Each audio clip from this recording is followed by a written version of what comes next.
All right. Hello, everyone. Welcome to another one of our It's Always Sunny in Philadelphia readings. We have an incredible cast here tonight. We have Curtis to my left playing the role of Dennis, who's probably a serial killer. We have Anne, of course, reprising her role as the waitress, and some other people as well. We have Rudy playing Charlie for us for one of the episodes, also Artemis and a bunch of other characters. We have Kate, of course, doing our scene description, the real hero here, as we all know. Eric, of course, playing Charlie for us as well as a bunch of other people, including stripper number 2. When I saw that, I thought immediately of Eric. We have Logan, of course, playing Mac.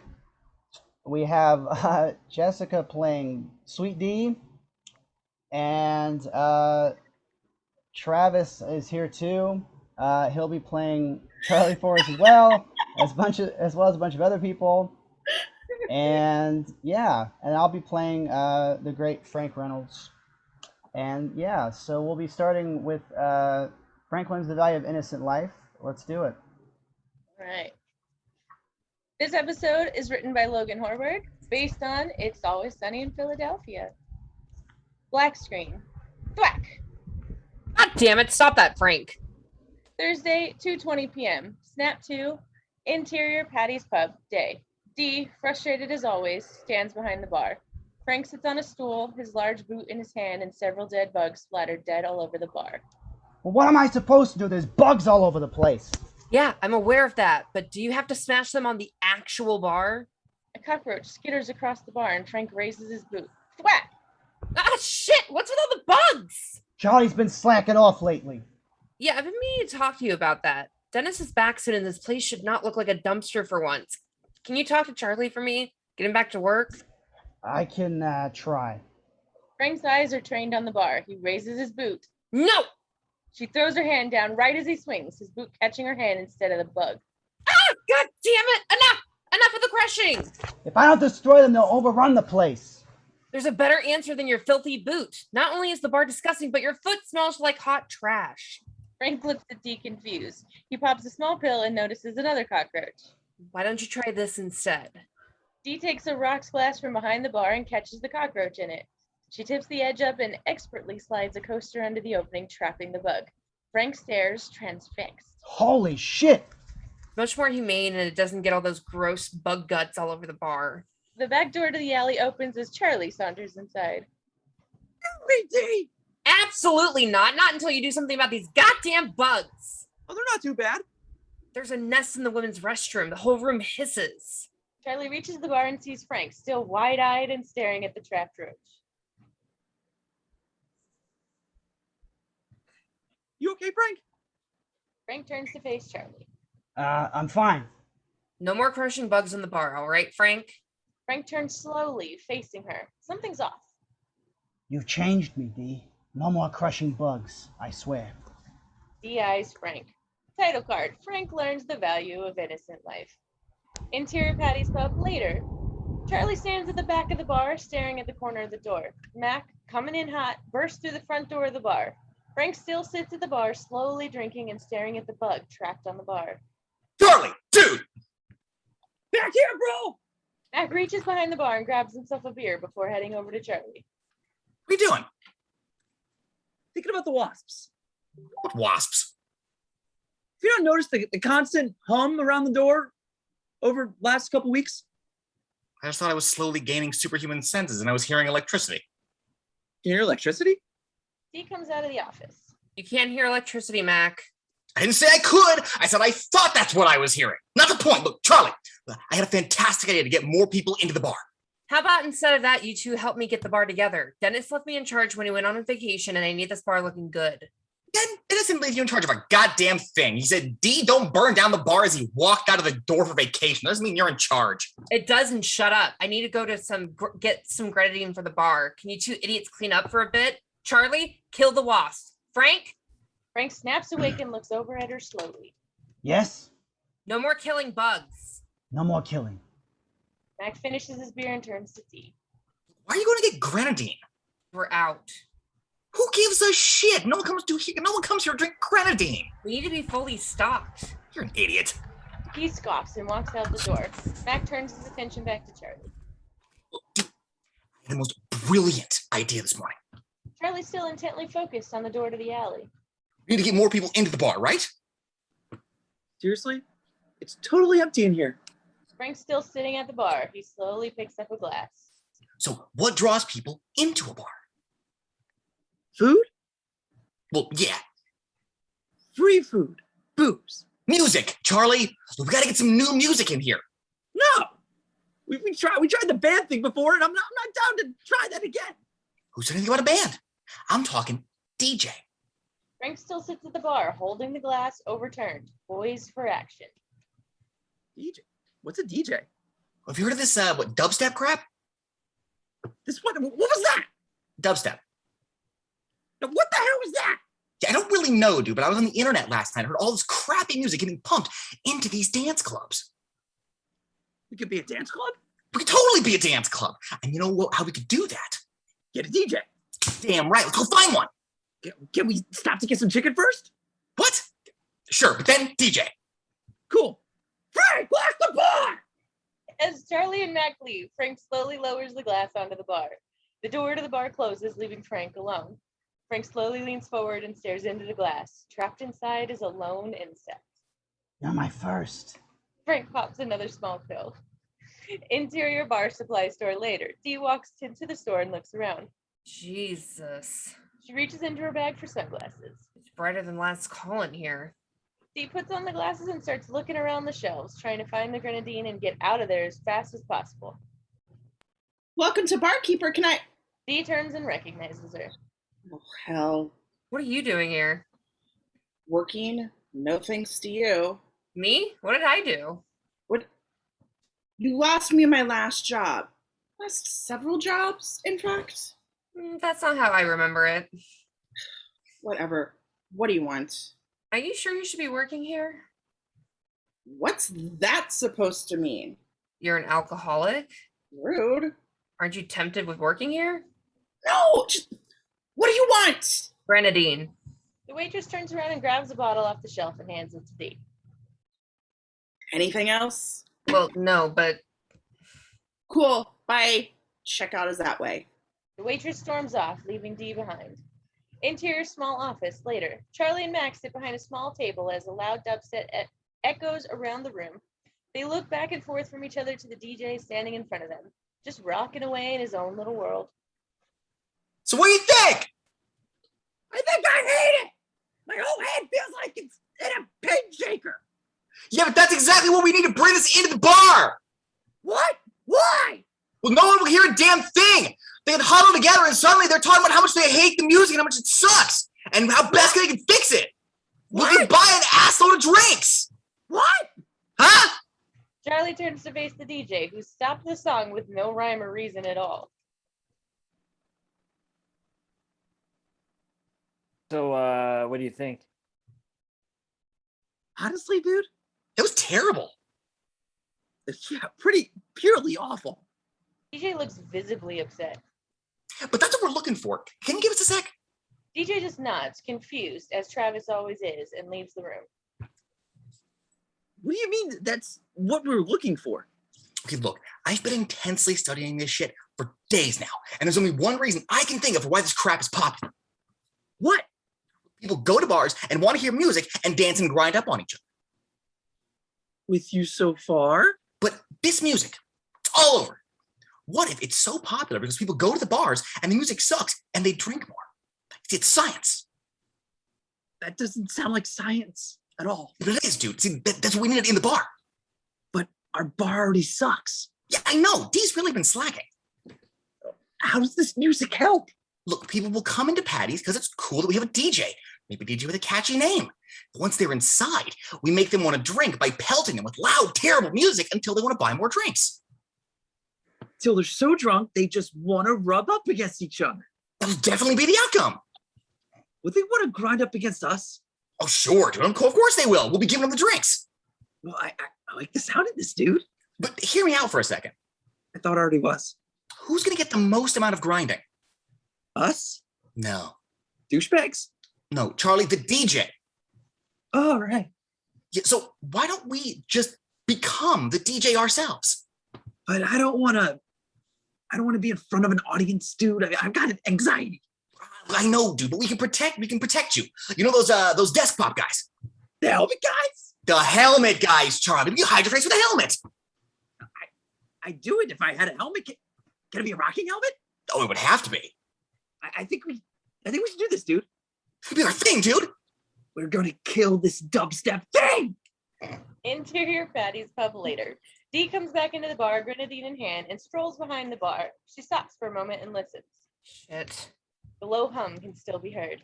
Charlie? A beat. Frank?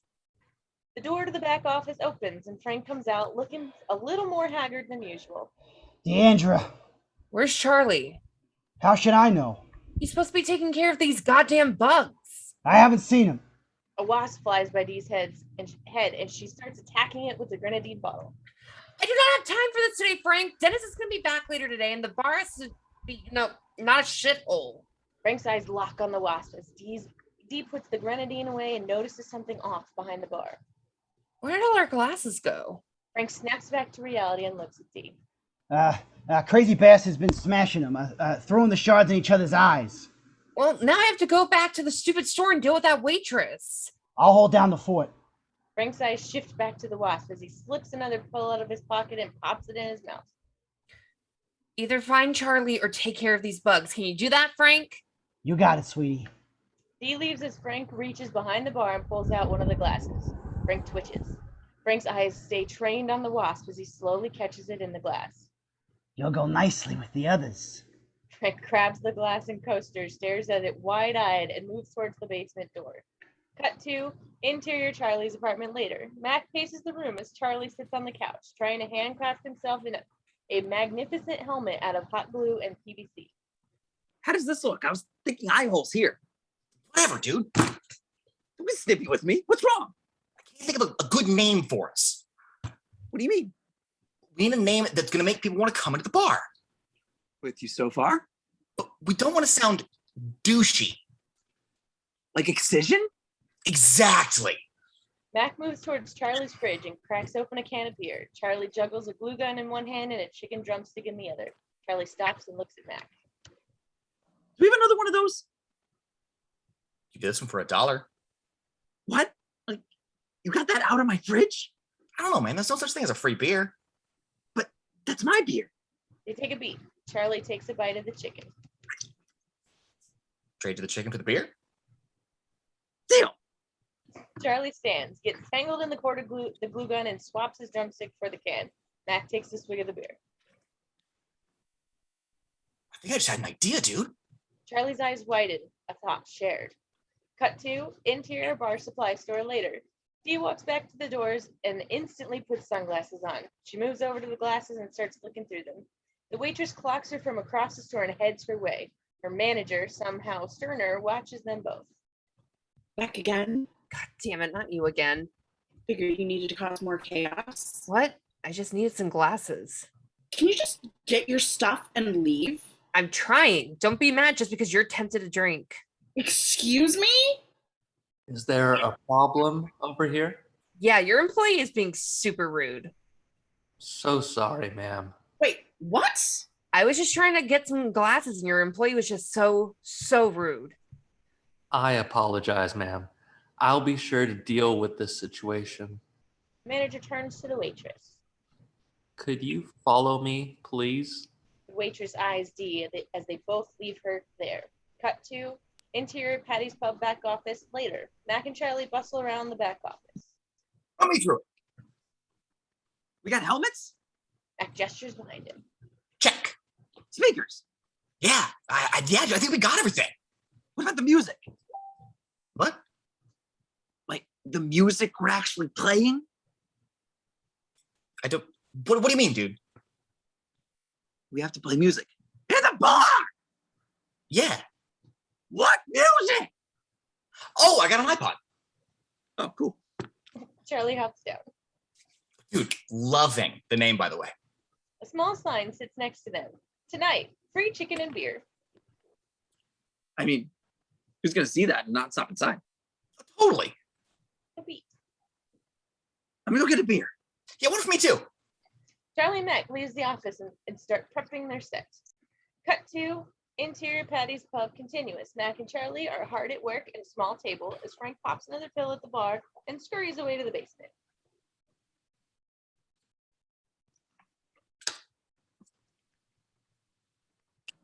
I'm gonna go grab our stuff. Charlie goes into the back office as Dee enters with 2 full bags of rocks glasses. Got all this for free. Nice. Dee stops for a beat and listens. No buzz. Good job, Charlie. Charlie comes out of the office and places a lavish helmet on the pool table next to Mac, who has simply glued some new muscle arms to a motorcycle helmet. Thanks, D. He looks at Mac, confused. I'll put the sign up. Charlie puts his helmet on and steps behind the DJ booth. Dee starts to unload the bags behind the bar as Mac goes outside. The door to the bar swings open and in walks the waitress, clearly angry and maybe not sober. Just the bitch I wanted to see. Oh, shit. Cost me my job once again. What did I do? Are you kidding?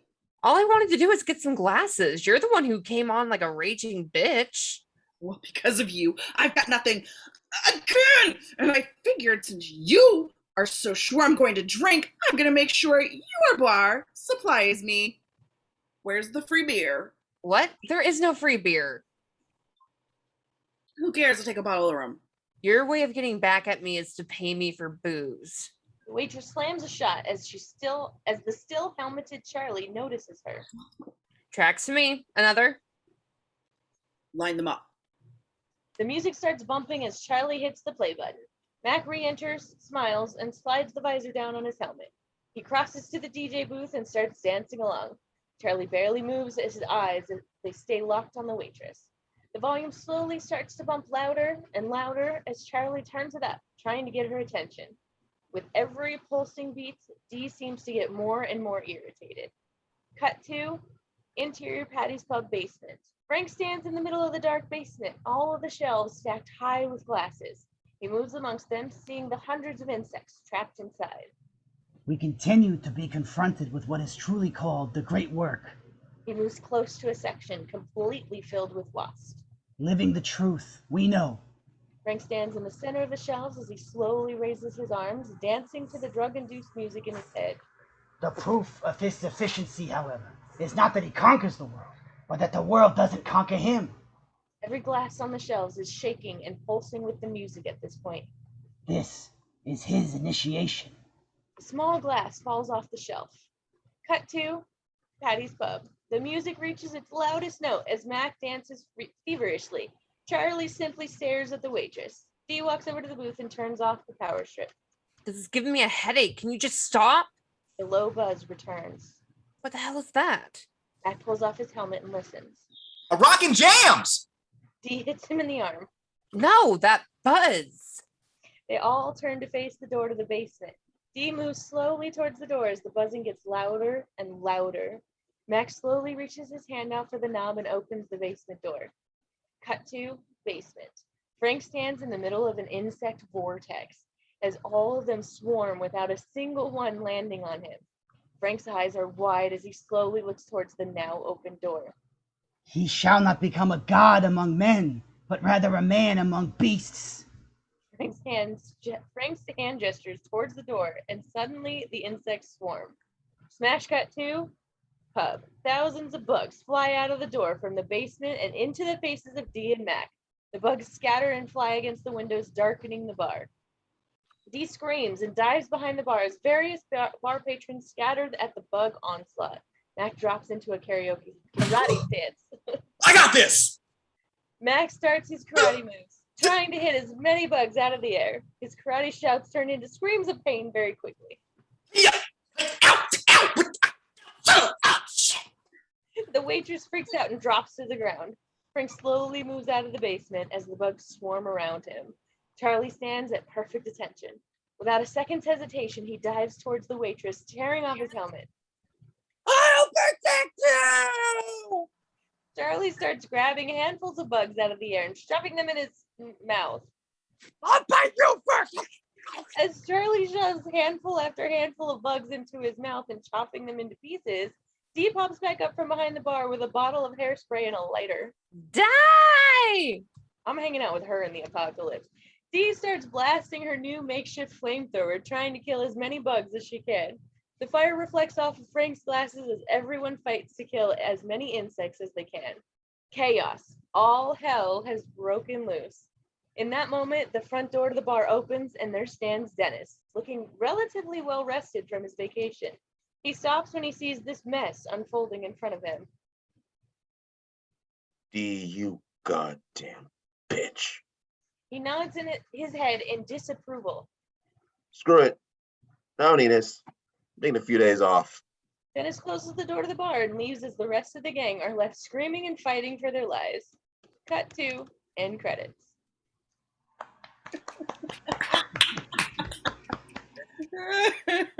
Hey, well, that was amazing. Let me pause this.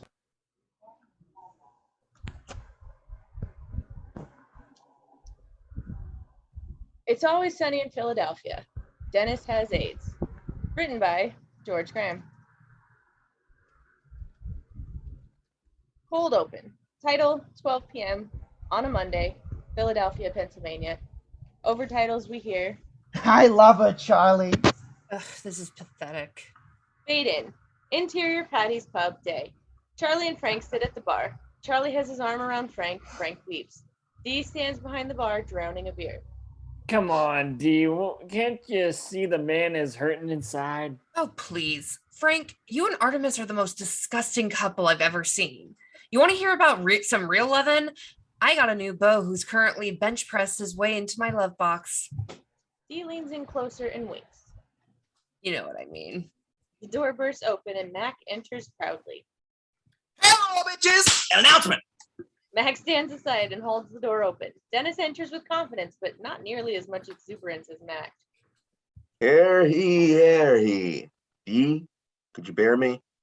Just kidding, Dee. Don't want your flippers getting anywhere near anything that goes in my mouth. Flippers, huh? So I'm a penguin now? Is that it? Dennis ignores Dee and turns to the rest of the gang. Ladies and gentlemen, what I'm about to say may shock you for the tale of depravity, forbidden pleasures, and... Oh my God, what is it? Dennis banged the nastiest, hottest chick I have ever seen, dude. She knows like every kinky, weird ass sex act in the book. She's got piercings in places I didn't even know were possible. And plus, she's got tattoos from all over the place, like Bangkok, Tokyo, Vietnam. Is she Asian?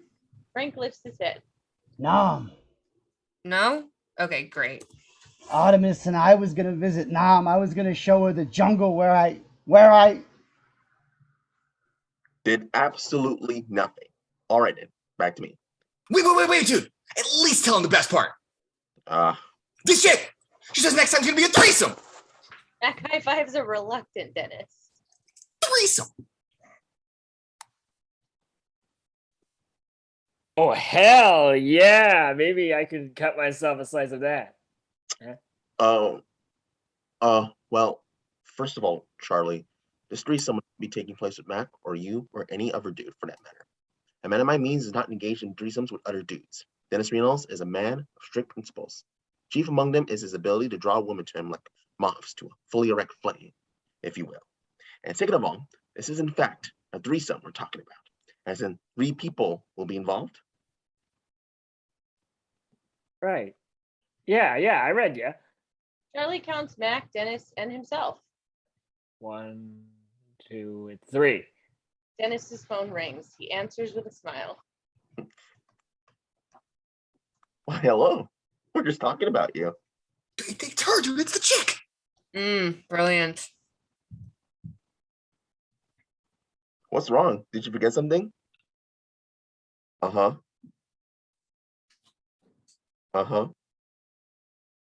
Oh. Okay. Should I, Oh, okay. Dennis hangs up and stares ahead blankly for a bit. Something wrong, Dennis? Dennis reluctantly whispers in Charlie's ear, and Charlie looks very confused. But you're straight, dude. Cut to main titles. Dennis has AIDS. It's Always Sunny in Philadelphia. End of cold open. Act 1. Fade in. Interior hospital room later. Dennis sits on an examining table. A doctor in his early 40s, McCarthy, writes on a clipboard. Frank swivels around on a stool and dials on his cell phone. All right, Mr. Reynolds, test results should be within the next week. Important thing to do right now is to remain calm.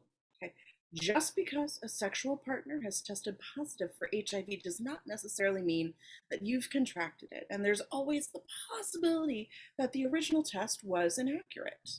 Frank points an accusing finger at McCarthy.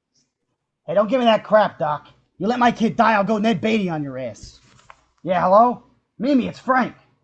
Frank Reynolds! Ah, you dumb bitch! Frank hangs up and dials another number. Look, this is bullshit. I'm a valuable member of my community, and this is a clear indication our medical field is seriously lacking. Yeah, amen to that shit. I understand being upset, Mr. Reynolds. I would highly recommend that you sit down with your sexual partner and work through this together. It might help you to put your mind at ease. Yeah, hello? Betty, it's Frank. Hello? God damn it! Frank tosses the phone across the room. It smashes into McCarthy's face and falls to the floor in pieces. Oh!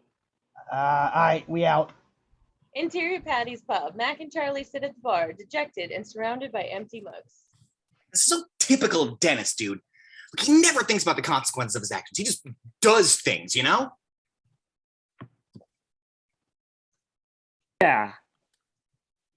You're absolutely right, man. I mean, he never thinks about the consequences of his actions. He just does things. Am I right? He's always been like this. Look, ever since I've known him, he's just slept with anyone who crosses his path. Look, remember Mary Matthews?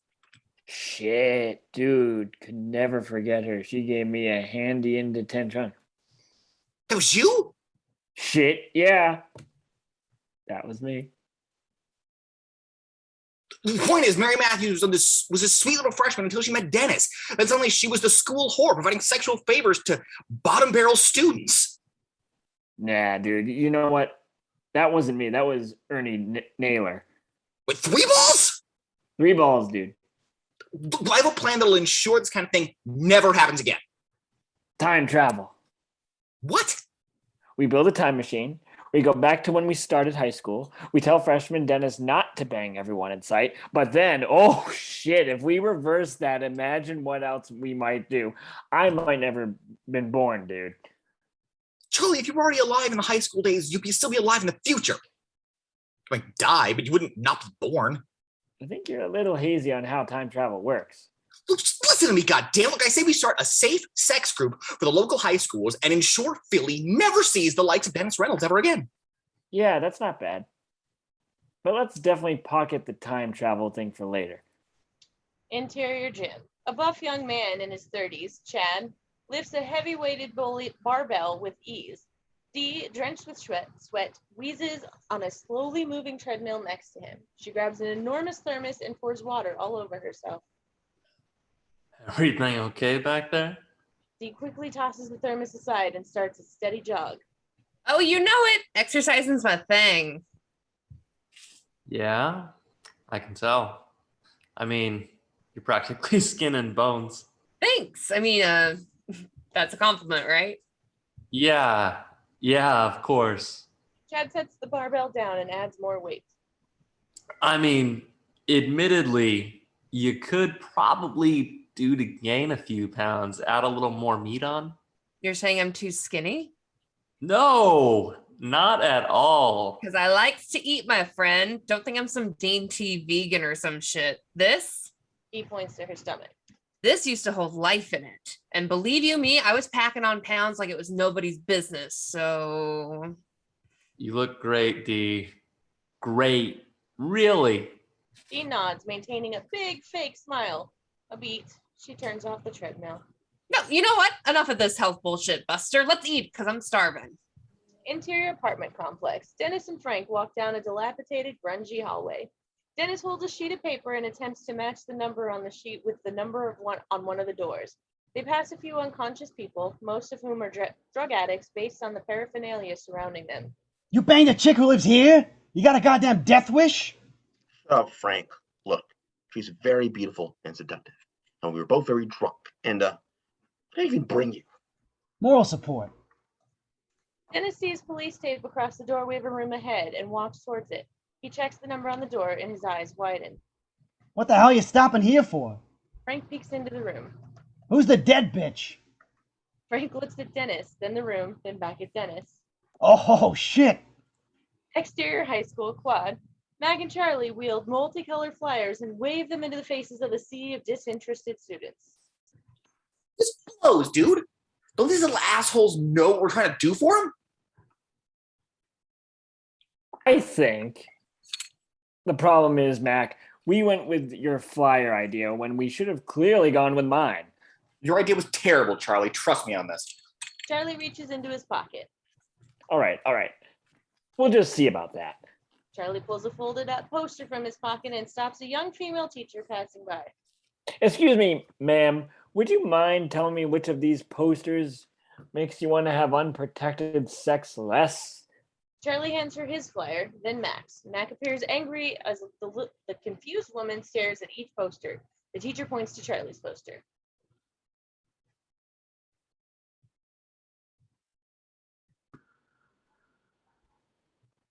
Well, this one I can't quite read. Well, there's barely 4 words you have to read there, ma'am. Clearly not the right audience. As Mac talks, we see Charlie's poster. Charlie, it's a picture of a tugboat with wings with your penis written on the side of it, heading toward the dark tunnel labeled Maybe Old Cortex. And there's tentacles coming from the inside of it. Yes, indeed it is. Very descriptive description there, Mac. Now then, do you want to have sex? Fine. No, Charlie raises a triumphant fist. Kelly scores! God damn it, Charlie! An uptight man in his 40s, Principal Anderson, approaches Mac and Charlie. Just what do you two think you are doing exactly? I'll handle this. Sir Charlie Kelly with the South Philadelphia Teenagers Prohibition of Sex League. This is my associate, Mr. Mack. Charlie puts his hand out. Anderson reluctantly shakes it. I know who you are, Mr. Kelly. You and your friend here were students not too long ago. Oh, I'm sorry. I have the misfortune of not remembering you, sir. I was the janitor. I suppose you don't recall a fireworks incident that left me minus a thumb. Anderson lifts his hand and reveals 4 fingers.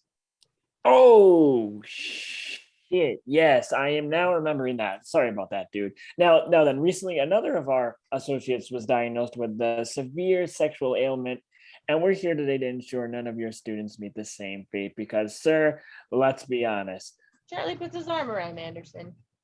These kids are already boning each other. We're just here to make sure they're doing it the right way. Know what I mean?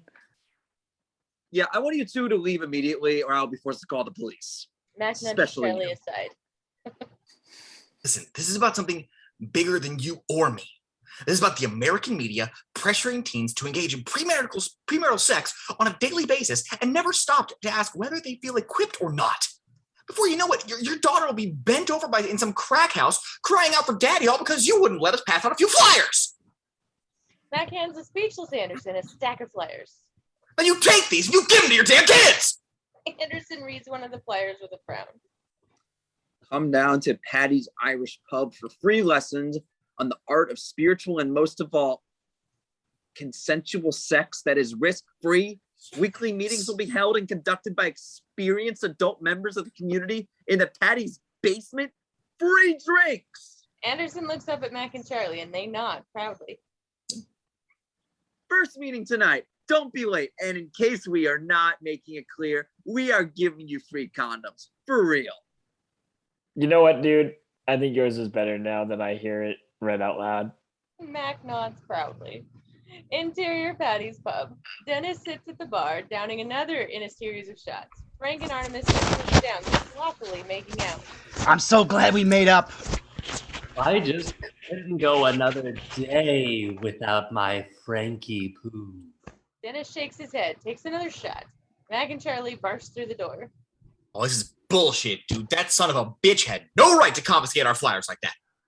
Dude. Let's just print some more and paint the town red. Calm down, all right? Charlie notices Dennis and looks slightly concerned. Hey, Dennis, shouldn't you like? She's dead, boys.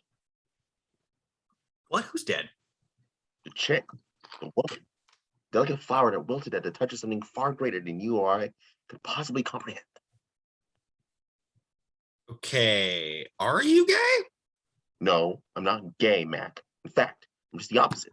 I'm happy. I feel liberated. From here on out, it's Dennis time. I'm not gonna let life push me around anymore. What are you talking about, dude? Your life's been kick-ass. Dennis gives a mild chuckle. That it has, Mac. That it has. And I decided to seize all I'm given and share my gifts to the world. I've been awoken, my friends. Dennis gently strokes Mac's cheek. Mac, if I never see you again, know this. You were my inspiration. Dennis leaves. Mac and Charlie look puzzled.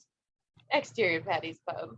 Dennis turns the corner and nearly bumps into Dee. She struggles to hold bags of food from various restaurants. Oh, sorry, Dee. Didn't see you there. Dee appears startled by Dennis's polite nature. Yeah, I mean, no problem, Dennis. You all right? I'm better than all right, Dee. I'm extraordinary. Need some help? Dennis reaches for Dee's bags, but she No! pushes them away. Ugh, I should have known you had an ulterior motive. Dennis laughs and hugs Dee. I love you, sis. Don't you ever change now. You hear? Her eyes widen and she gags. Interior Patty's pub. Mac and Charlie sit at the bar with a new set of flyers. Vomiting noises come from the bathroom. What the hell is Dee doing in there? Who gives a shit? Look, we gotta get home before the sun goes down. Where are we going again? Exterior suburban neighborhood. Max staple guns a flyer to a tree. Charlie tries stapling a flyer too, but staples his hand instead. That seems like Travis. His hand is decorated with wounds from past staplings. You've got to be kidding me. Hey! Anderson exits his house, fuming. It's go time. I'm calling the police, so you better get the hell out of here and take your goddamn flyers with you. No can do. We're not gonna let your closed-minded liberal ideals get in the way of justice. What in God's name does that mean? Mac grabs Anderson by the collar. Don't you take the Lord's name in vain, you heathen! All right, Mac. Let's say we head back to the bar, huh? Think we've done our part here. Your friend, young man. He's not as dumb as he looks. Hey, thanks. I appreciate it. Wait, I take it back. what's that supposed to mean? Charlie tackles Anderson and punches him in the ribs. Ah! Get off me! Hell! You leave those flyers and we'll be back, bitch. You got it? Yes, okay, yes! Yes, yes, yes, yes, yes. Mhm. That was creepy, Travis. Mac grabs Charlie and pulls him away. End of Act 1. Act 2. Interior Dee's apartment living room. Night. Dee opens the door. It's Chad. Hey, handsome. Hey. Chad looks Dee up and down. He's dressed in a nice shirt and pants. She's dressed in a loose tank top and sweatpants.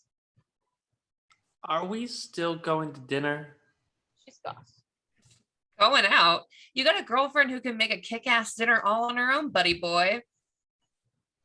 Chad follows Dee to the dining room table where there's set an enormous amount of disgusting looking Chinese food and a couple of candles.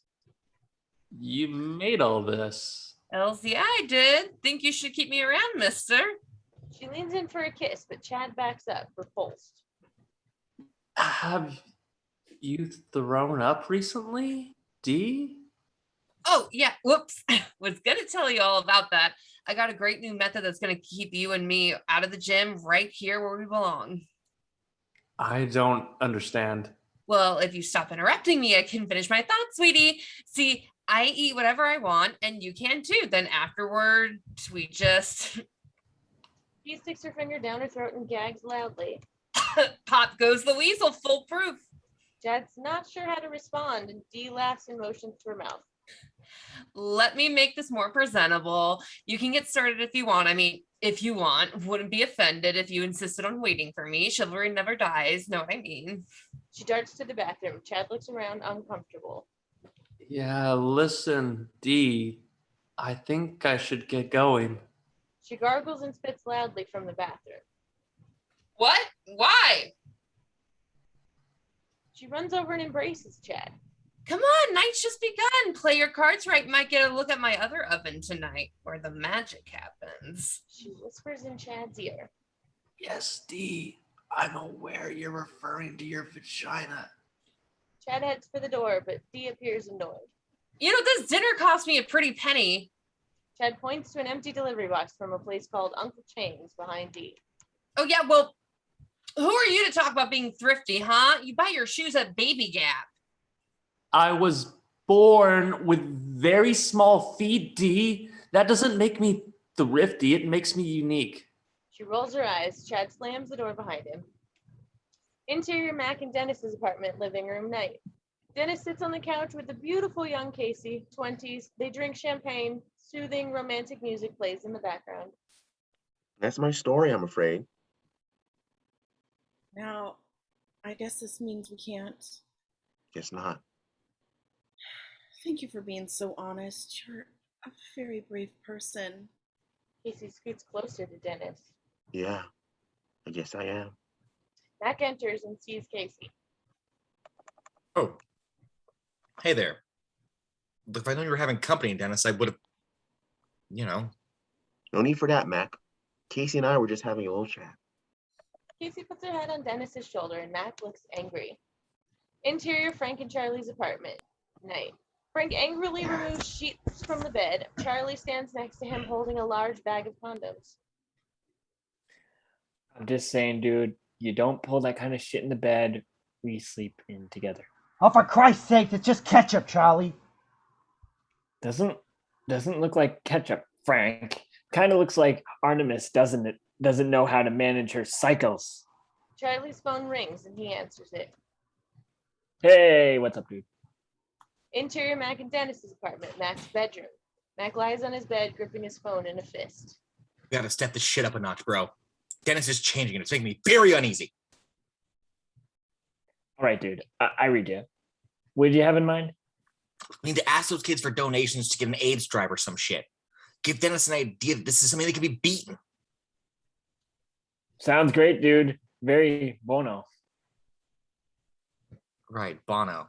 Bono. Yeah. Look, just shut up, Charlie. Look, you and Dennis meet me in Patty's in 15 minutes. 10-4. Charlie hangs up. Frank tosses the bed sheets at Charlie. I'm heading for the bar. Don't go in the basement. What? Why? Me and Anonymous got a lot of catching up to do. That's why. Oh, come on, dude. Mac and I are having a meeting there. Yeah? Tough shit. Frank leaves. Charlie sighs. Yeah. Interior Patty's pub. Mac and Charlie stand next to the bar, a stool and donation box between them.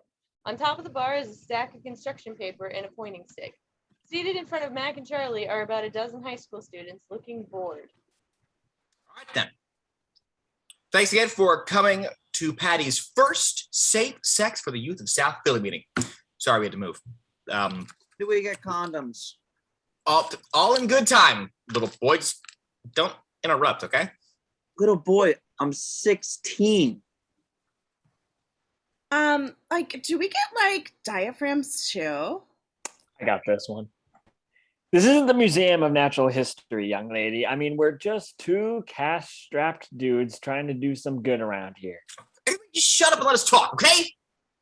Hey, come on, dude. These kids look up to us. We can't just start yelling at them. You guys homos or something? Who said that? Who? The guard guest speaker should be arriving shortly, so until then, just pipe down and think safe. We got a guest speaker? Yes, Charlie. Dennis is coming. Charlie looks back blankly. Charlie, god damn it. Tell me you told Dennis to come. Okay, young ladies and gents, we're experiencing some technical difficulties here. If you'll excuse us for just a moment. Is Dennis the one who's dying? Yes. And keep this up. I'll stop by your house later, and he won't be the only one who's banged a whore this week. He means your mom, dude. Mac and Charlie high five. They stand stoic for a bit, proud of themselves. You can call Dennis? Right, yes, I will do that. Interior Mac and Dennis's apartment living room. Dennis and Casey make out.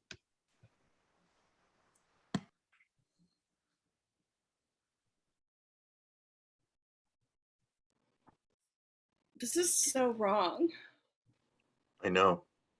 Dennis's phone rings. He glances at it and sees it's Charlie, and he pushes Casey aside. Charlie? Hello, buddy.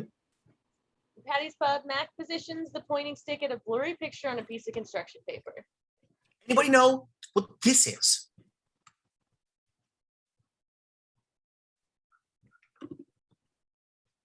Your vagina? The other students laugh. Mac throws the stick at the boy, hitting him right in the eye. Oh, Christ! Look, if you little turds don't want valuable information that might just save your life one day, you can march your ungrateful asses right out the door. The students stand up to leave. No, wait, God damn it!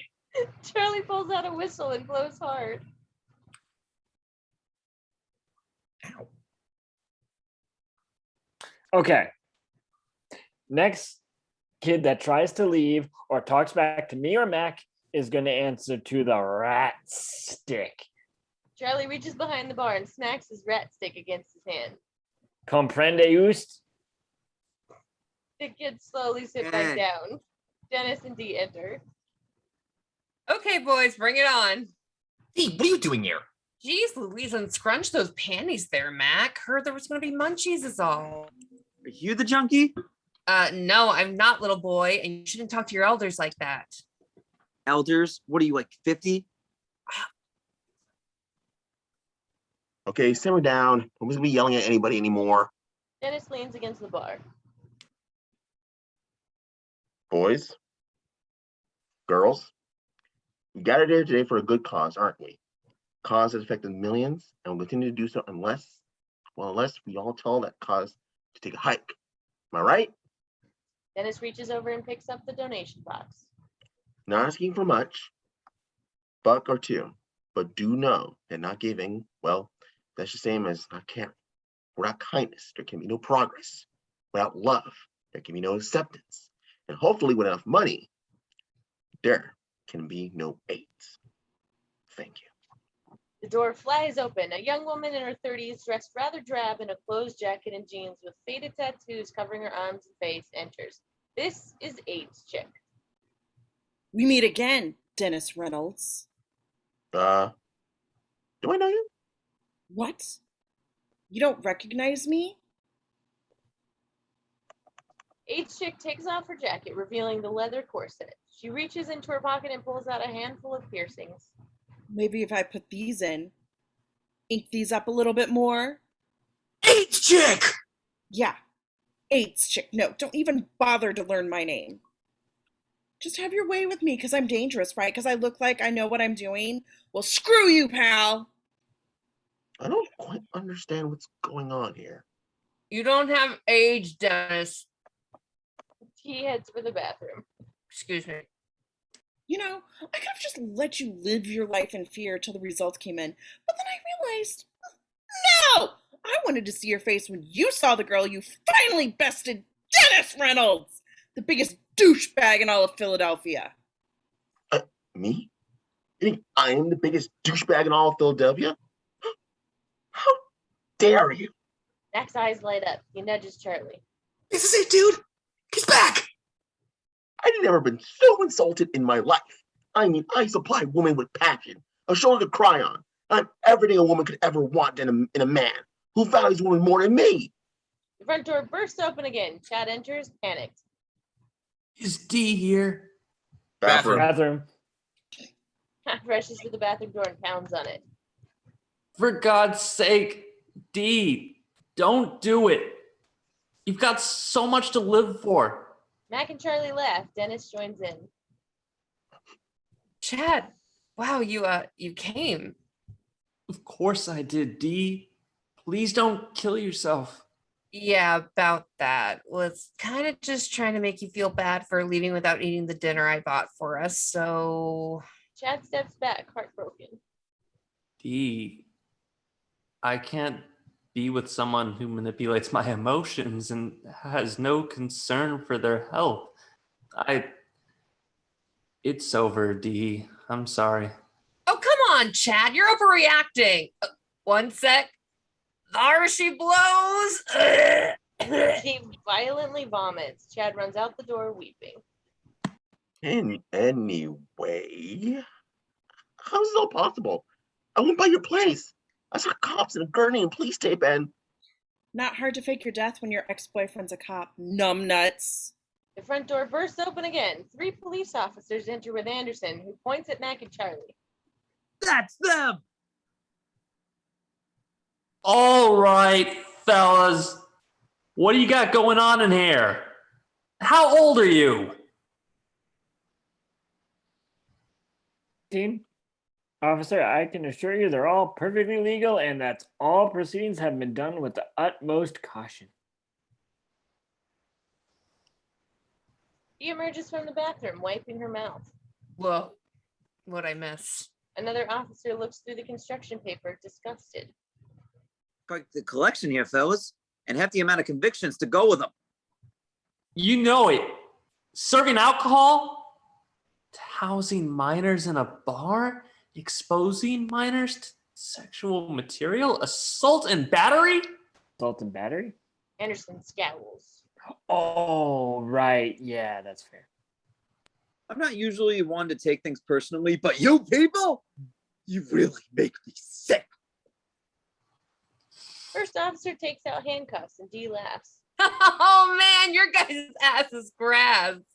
You affiliated with these gentlemen, ma'am? Nope, absolutely not. Yeah, she's the bartender, and a damn shitty one, might I add. All right. We're going to have to take you in as well, ma'am. Ask you some questions. What? No, this is bullshit. The officers handcuff the gang. Make sure these kids get home safe. The third officer nods and he looks at AIDS checks get up.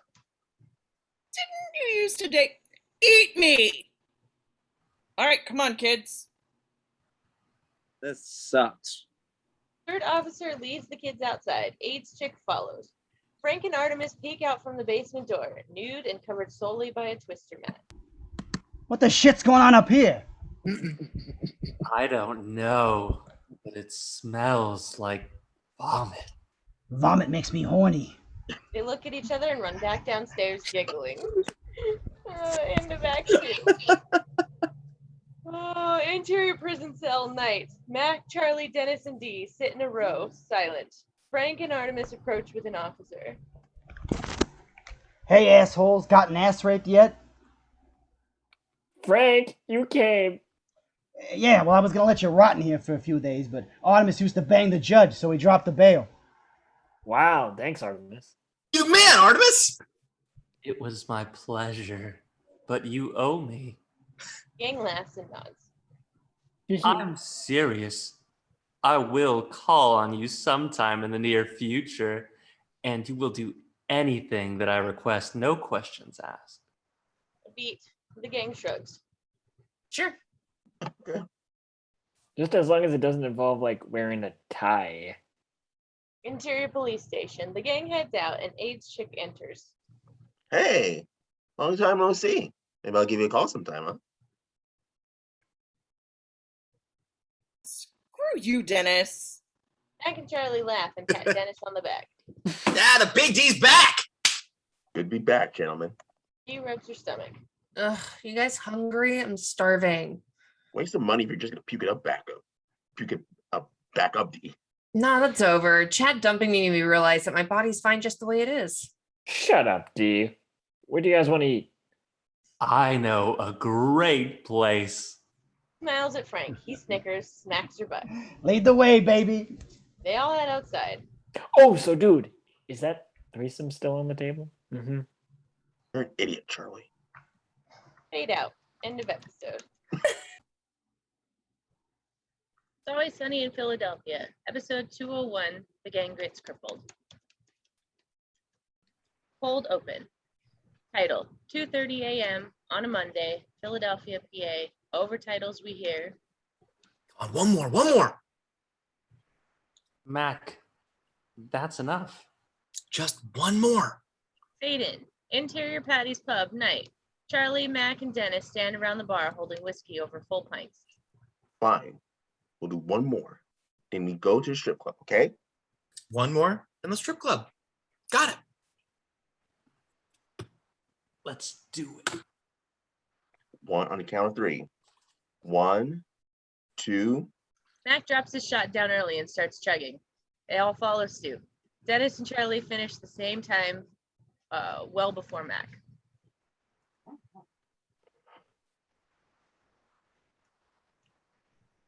You suck, dude. How is it possible to be such a consistent loser? Dee comes from the back in a hurry. Dennis, we got to close up now. Why? I just got off the phone with Dad. He said he's coming by and wants to talk with us. Shit. Shit. Shit. What does he want? I don't know, and I don't care. Let's just get out of here so we don't have to deal with it. Right. Mac and Charlie are already on the case, moving around like whirlwinds, collecting their shit. Charlie, get my jacket and kill the office light. Got it. You get the bathroom.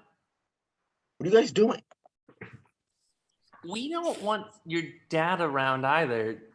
You turn into a couple of dicks. Yeah, all you do is fight like children. It drives me and Charlie crazy. They all get their stuff and bolt out. Cut to exterior Patty's Pub seconds later. The gang hustles towards Dennis's car. There's an extreme sense of urgency to all of the following. Dennis, I gotta borrow $20. How come you never have money, Charlie? Because W bastard blows it on root beer and Hot Pockets. Charlie gets flustered and does that thing with the snorting. I don't know. I'm not D. I'm not giving you $20. He gets in the car. What am I supposed to do at the strip club without money? It's not going. I'm not Come going. on, Charlie. Let's go. Mac gets in the car. No. I'm sick of watching you guys get all the attention from the girls. It's not fun. I'm going home. Just get in the car. It's late. I'll drive you. I don't want your pity. And besides, you're drunk. Dennis, I'm not getting into the car with you because you're drunk.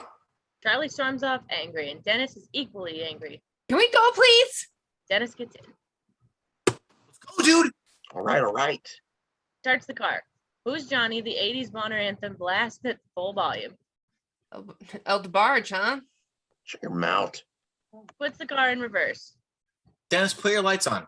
Turns around to Mac. Do you have the problem where I drive, Mac? Because you get out of the car, right? Dennis, let's go. Fine. Dennis turns on the lights. He looks up. Frank Reynolds stands directly in front of the car, staring at them through the windshield. Dennis! Jesus! Dennis guns it in reverse. Dennis, no!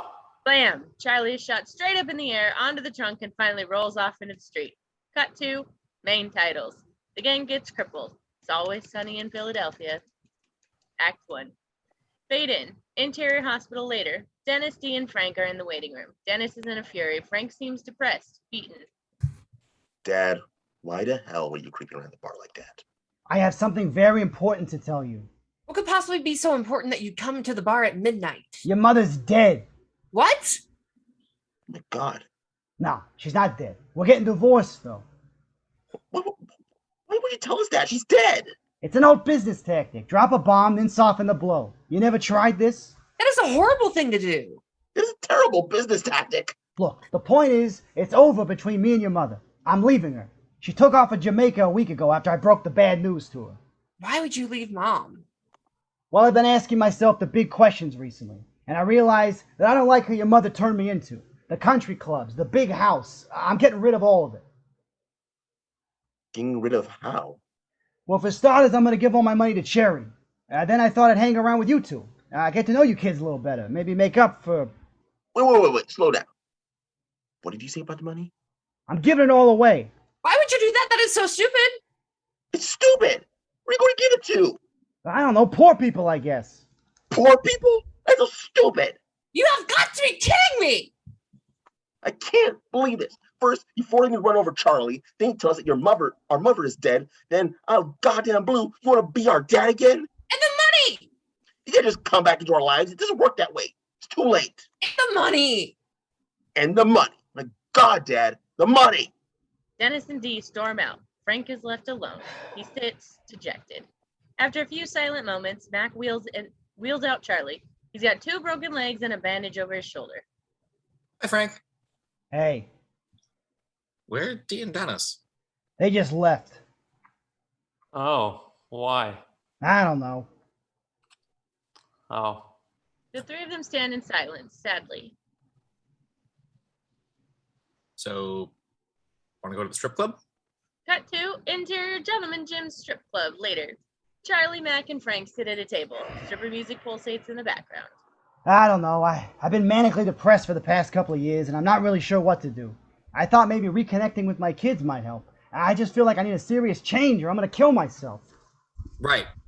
So when you say you're giving away all your money to poor people, do you mean like Mexico poor? Or can it be like me and Charlie poor? I don't know. To tell you the truth, I haven't really thought the whole thing through. damn, man. You're really in the weeds, huh? Yeah. Look, bro, you know what I do when I'm depressed, which is always, by the way, I get good and drunk. Yeah, man, alcohol is like the best thing for depression. Totally gets rid of it. So I'll tell you what, before you get all crazy with giving away the money, why don't you buy us all a couple rounds of tequila, maybe a pitcher or two, a few kamikazes, and then we'll hit the town and get after a serious buzz. A beautiful stripper comes over. Oh my God. Oh, you poor baby. What happened to you? Huh? My best friend ran me over with his car. Oh, that is so sad. Do you want a lap dance? I don't have any money. Oh, that's terrible. I'll tell you what. I could give you one for free. Really? Stripper number 2 comes walking up. You did. All right. Oh my God, you poor baby. What happened?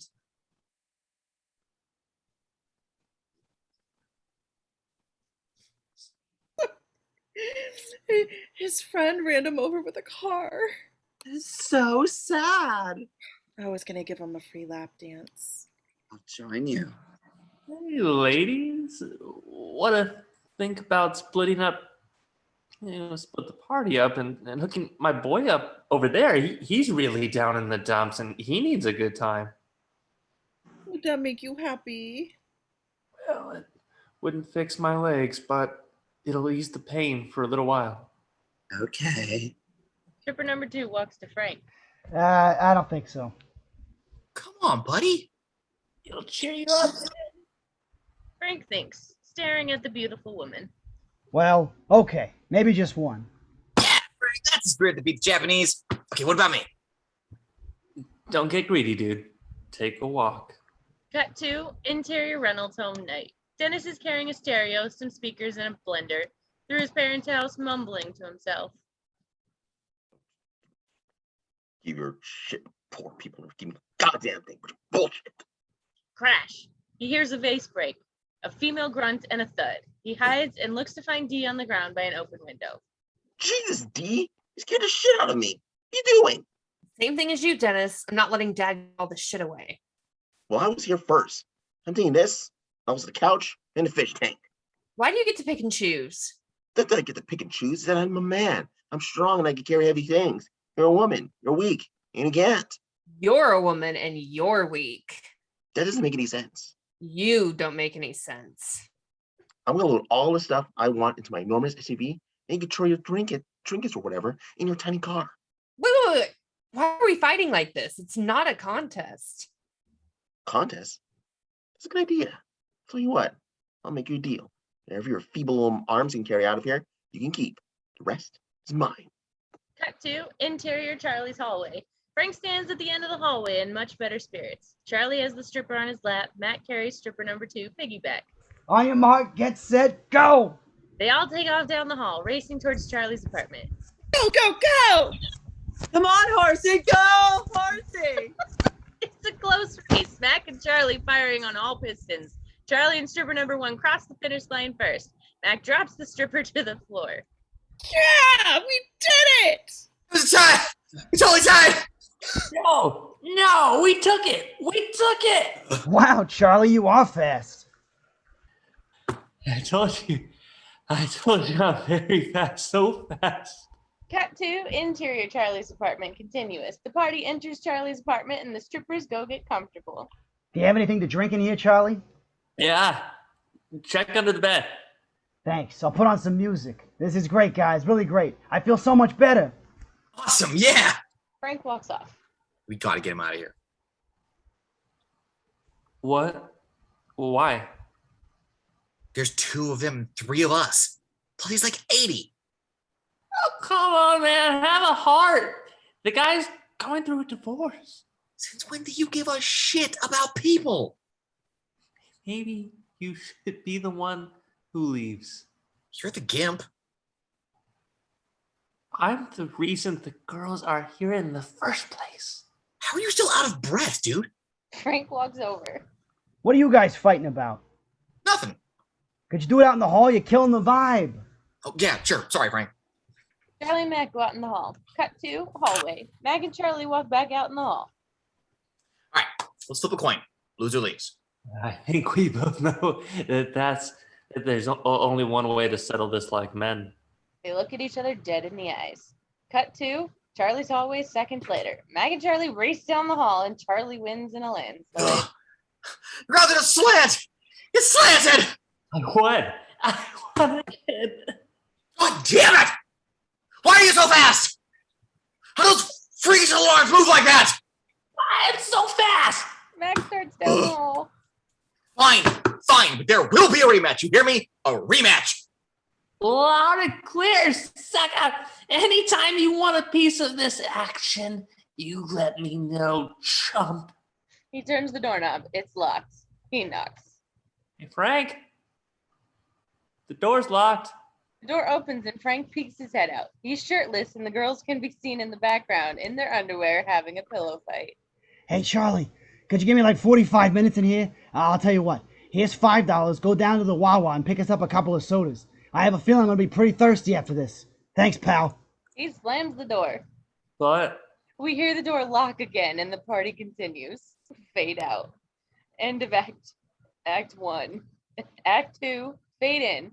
Interior Patty's Pub next day. Dennis rummages through his many boxes of stuff. Dee watches with anger, envy, looks through her trinkets. There's a long line of masking tape dividing them. Over the line. You're over the line. I'm not over the line. I'm on the line. On the line is over the line. Stay on your side. She steps fully over into Dennis's side. This side? This side here? Is this your side? Dennis picks up a large ornate lamp. Ooh, look what I have. This is the lamp that Dad bought in China. Must have gotten this in your room. Give it to me. It's mine. Oh yeah, Charlene, put it on your side. Dennis smashes it on the ground on her side. Dennis! Fine. Okay. Dee retrieves an old stuffed elephant from a box. Mr. Tibbs? You're not the only one who went into someone's room. What's that, Mr. Tibbs? You have a headache. She rips his head off. There. That feels better. Whatever. I don't care. Dennis turns his head to avert Dee's gaze. He sheds a quick tear. The front door opens. The door slams shut. It opens again, and Mac pins his shiny new wheelchair into the doorframe. He struggles for a second and gets up, walks the chair in, sits back down, and rolls over to them. What's up, bitches? You would not believe how great this thing is. Nobody asks you for anything. People give you free shit, and women treat you like a puppy they just found on the street. Really? Dennis, you gotta get yourself one of these, man. Look, I'm gonna head down to Urban Outfitters. There's a ton of talent down there, and I've been looking for an angle. What's better than this? Does sound like fun. Yeah, that's gonna work. Look, we're putting ourselves into the shoes of the unfortunate to see what their world is like. Maybe gain a little perspective, Dee. What do you do? I don't take advantage of people. Oh, look at Dee, sitting in judgment from her high horse, looking down on all the sinners. She's just jealous. It's sad. Yeah, it is. Let's go get crippled. Mac and Dennis walk towards the door. They don't like that term. It's disabled. I don't give a shit. Cut to exterior Charlie's apartment, same time. Charlie lays sleeping in his chair next to a dumpster. A couple of empty Coke cans are strewn about. Frank walks out. Hey, Charlie. Charlie, come on, buddy. Charlie wakes. I'm so cold. What time is it? Like 2 in the afternoon. We have to talk. Yes, Frank. We do have to talk. Last night was one of the best nights of my life. I'm sure that it was, but I used to live like this, in squalor and filth, having to scam my way through situations, getting over on people. I don't care. I want to live like you again, Charlie. I want to hang out in seedy places with degenerate characters. I want to be pathetic and desperate and ugly and hopeless. Well, that's not. This is the change I've been looking for. I'm going to move in here with you. I'm going to be your roomie. What? Are you insane? No! You made me sleep outside and you ignored my cries for help in the middle of the night. I'll pay your rent for 6 months. 12, 6. 10, 6. 9, 4. 6. Deal. Great. But no more sleeping outside. I can't promise that. Now go get ready. For what? We're going back to the strip club. Cut to interior mall. Mac and Dennis roll through the lobby in their new wheelchairs. Dennis is busy arranging a blanket across his legs. So what's your backstory? What? How'd you get handicapped? Oh. I don't know. I didn't think about it. I had polio, and so I'm rocking the FDR look. The problem is my legs are so muscular that people would never believe that they were dead. This way, everyone will assume that underneath the blanket, my legs are useless and withered. That's pretty good. I had polio too. No, you can't take mine. Get your own disease. But I want polio! Well, you can't have it. Cut to interior Urban Outfitters. Dennis and Mac roll into the ultra-hip, crowded clothing store. All right, so do we stick together or fan out and play it solo? I think solo was more pathetic. Yeah, all right. Let's fan out. Dennis notices a commotion in the back of the store. What's going on over there? Mac and Dennis look over to see a small crowd of good-looking, super cool employees gathered in a circle. Mac and Dennis move closer. The crowd separates a bit, revealing Sweet D in a back brace instead of those aluminum forearm crutches. She's balancing herself on a ladder while reaching for a trendy cowboy hat on a shelf. There's an extremely good-looking male employee making sure she doesn't fall. Are you sure you're okay? It's very important for me to do this myself. You're so brave. Mac and Dennis look at each other and sneer. Dee grabs the hat and puts it on her head. The crowd applauds. I did it! She looks up at Mac and Dennis and smiles. God damn it. Cut to interior mall moments later. Mac and Dennis roll out of Urban Outfitters. What are we gonna do now? Can't go back in there. Perhaps totally desensitized. Let's go to Crate and Barrel. Maybe we'll find some cougars. A male voice calls from off screen. Hey guys, wait up. Dennis and Mac turn to see a young guy in a wheelchair rolling over to them. Shit, dude, what do we do? Just play cool. Okay.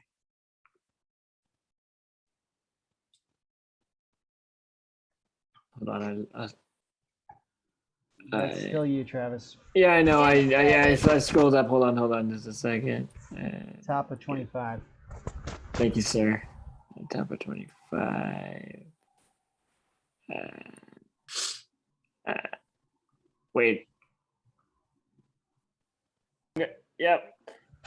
Hey, how's it going? I have polio. Silence. Okay. Yeah, me too. I mean, I too have polio. All right. They sit in silence for a moment. Then Dennis slowly backs up and rolls away. Mac does the same. Cut to interior gentleman gyms moments later. Frank rolls Charlie into the strip club, waving to people and saying hello. Charlie has on a wig and a mustache like Tom Cruise from Born on the 4th of July. I don't know about this idea of yours, Charlie. I got it all planned out this time. It's cool. I think you should let me do all the talking. I got a great backstory, Frank. Stripper approaches. Oh, look at you, sweetie. What happened? The goddamn nom is what happened. Excuse me 1 second. Frank wheels Charlie off to the side and faces him into a corner. I'll tell you what, buddy. I'll take it from here. But I had an angle. He returns to the stripper. I'm sorry. He's a little loosey-goosey upstairs, if you know what I mean. I try to get him out as much as possible, but it's difficult sometimes. Is he your... Boy, yes. He's my poor little crippled boy. Stripper puts her hand on his shoulder. That is so sad. Cut to exterior mall. Dennis and Mac roll quickly into the parking lot. I feel awful. Yeah, being someone who's actually crippled is kind of bumming me out. Disabled. Whatever. It's bringing me down, man. We should get out of here. Yeah. You weren't exactly pulling it off anyway. I was pulling it off. You were the one who didn't have a backstory. It's not the backstory, Dennis. It's all about the execution. Just better at it than you. You're not. I'm so much better at it. I think we both know that there's only one true way to settle this like man. Dennis and Mac look dead into each other's eyes. Cut to exterior mall seconds later. Mac and Dennis sit anxiously next to each other, ready for the challenge. On your mark, get set, go. And they're off. Dennis looks as though he might be taking a bit of an early lead.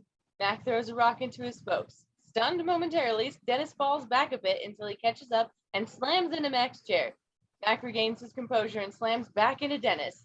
Over by the door, Wayne and a small crowd of people watch in horror as two seemingly handicapped people attempt to destroy each other.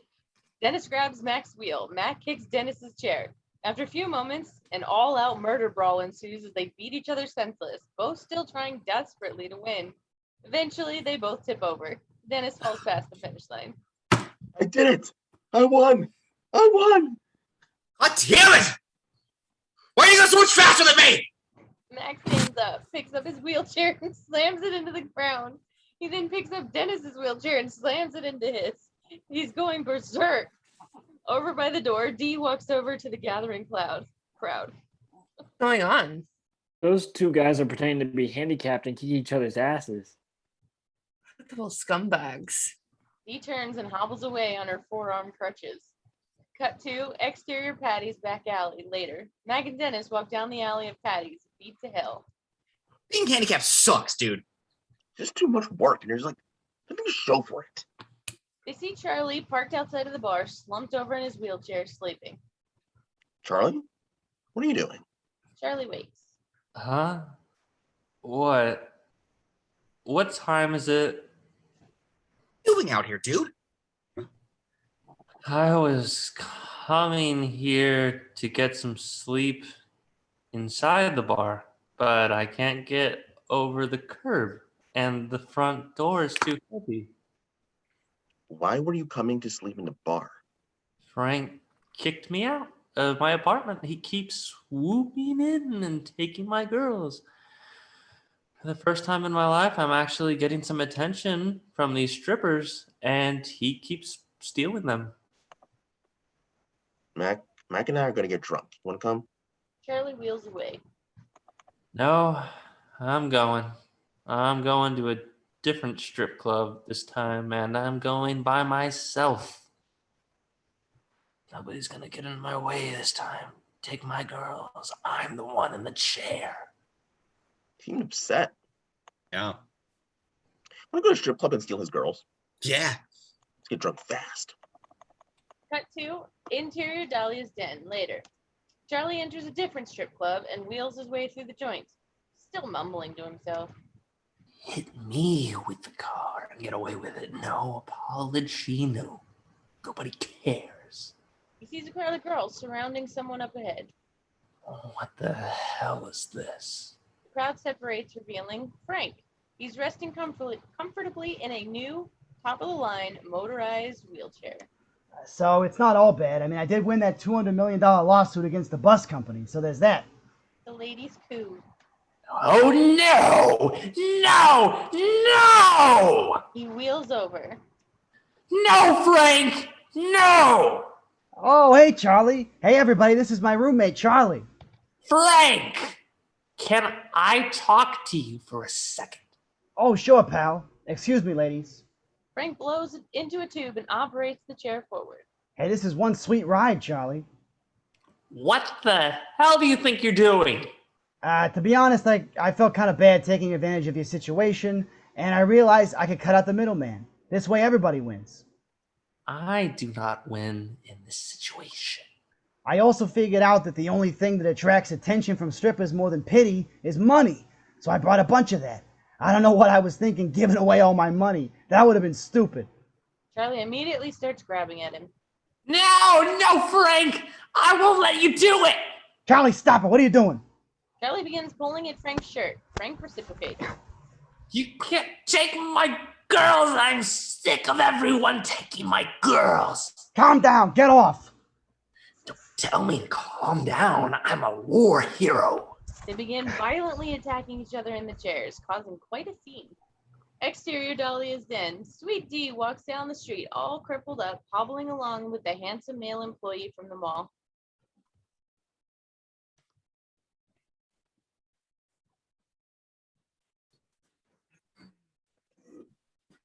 I didn't realize that someone in your condition could have so much energy.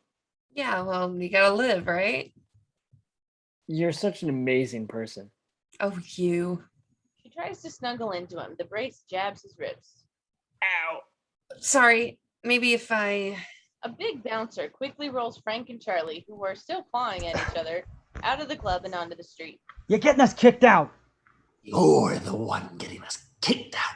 Get off my tube. Get off my blow tube. They fight and roll out into the street and both tip over onto the asphalt. Look what you've done, Frank! Look what you've done to us! Dad? You put yourself into this position. Dad, why are you beating up Charlie? Because he deserves it. He kicks Charlie in the back.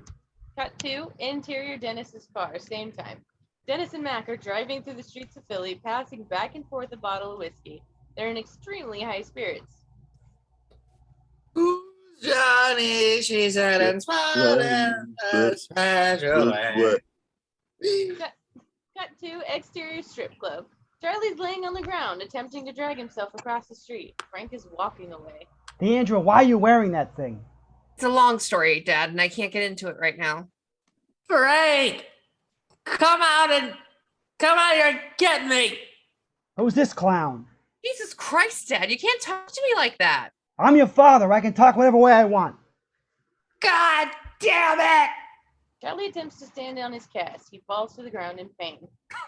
Ah! I don't want you in my life anymore. Well, too bad. Frank snatches her crutches away from her. I am making an effort to reconnect with my kids, and you're going to reconnect whether you like it or not. Stop it! Give it back! Are all you people pretending to be handicapped? Mind your own business, pal. Give back my crutches! Interior Dennis's car. Mac and Dennis are carousing around in the car. We start on Mac. That's right, we're going to the strip club. Strip club! Fan over to Dennis. I don't know about you lap dance, and about me a lap dance, and about everyone a lap dance. Pan over to Mac. He's passed out, cold. Drool is already cascading down the side of his mouth. Pan back over to Dennis. He's also passed out, cold. Cut to exterior strip club. Frank and Dee are standing on the curb, screaming at each other. Male employee stands near. Charlie's in the street, trying to stand.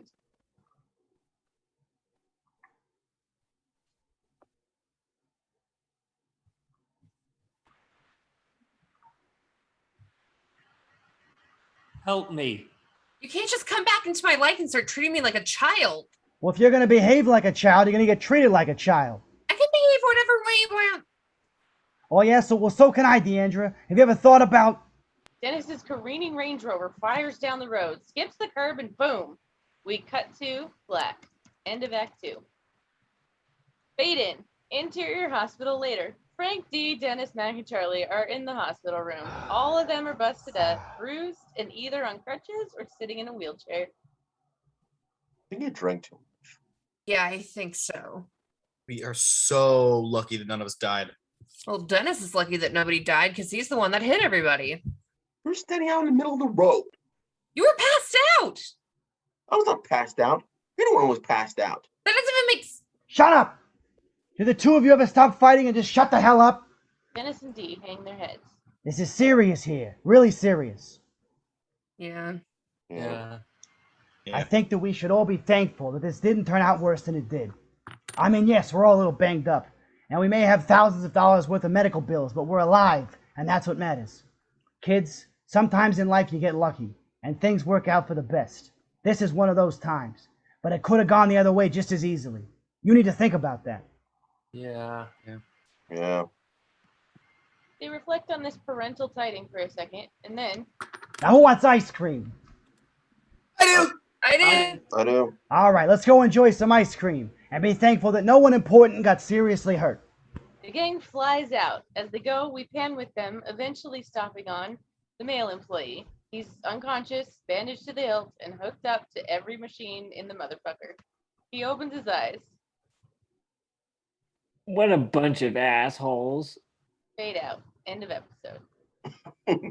Yay!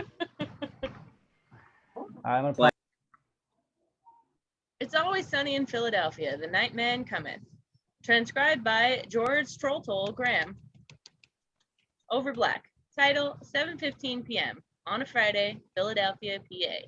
We hear the sounds of pool balls clacking and a door opening.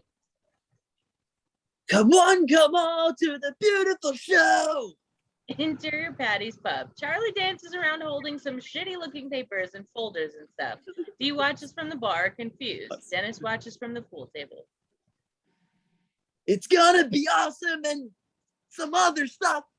Reveal Mac, also staring at Charlie from the pool table next to Dennis. The fuck is happening? Is old Charlie up to? Some other musical stuff. Doing, buddy? I wrote a musical. Huh? Wrote a musical? Why? Why did you do that? You just wrote a musical. Does that have to have a reason? I don't think so. Yeah, there does. Nobody writes a musical for no reason. It doesn't make any sense. All right, well, this guy did. So there you go. Charlie chuckles away. Who's the mark? Oh. Yeah. What? No, there's no more, guys. I wrote a musical. It's pretty damn good, okay? And I want to put it on. What's your angle? I don't have an angle. Yeah, whose face are we shoving this in?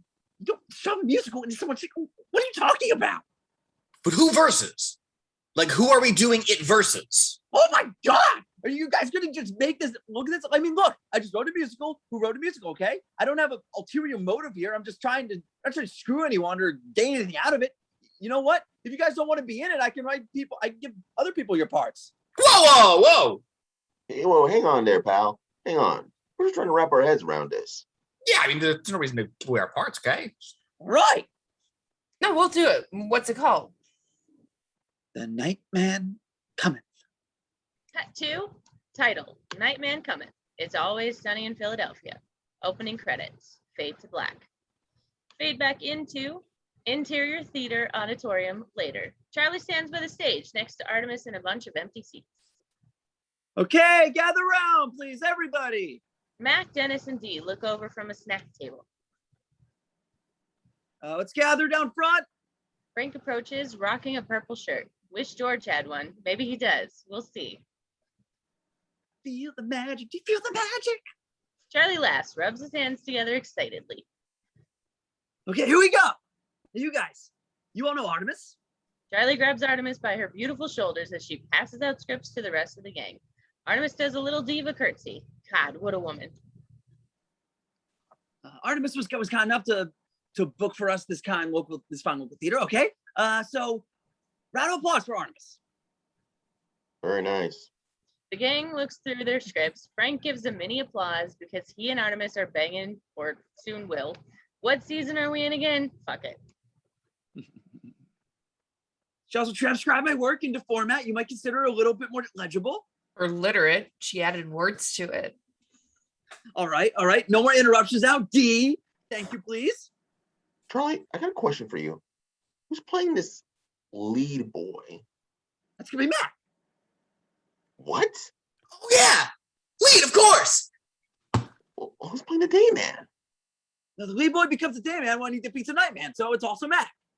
2 parts? Oh, yeah! Wait, that's bullshit. What's that? The night man's a better role. You get to play 2 roles? Come on. It's the same person. Hey, Charlie, who's playing the troll guy? You're gonna be the troll guy. I'm the troll guy. Who else would be the troll? Oh, I like that. All right, good.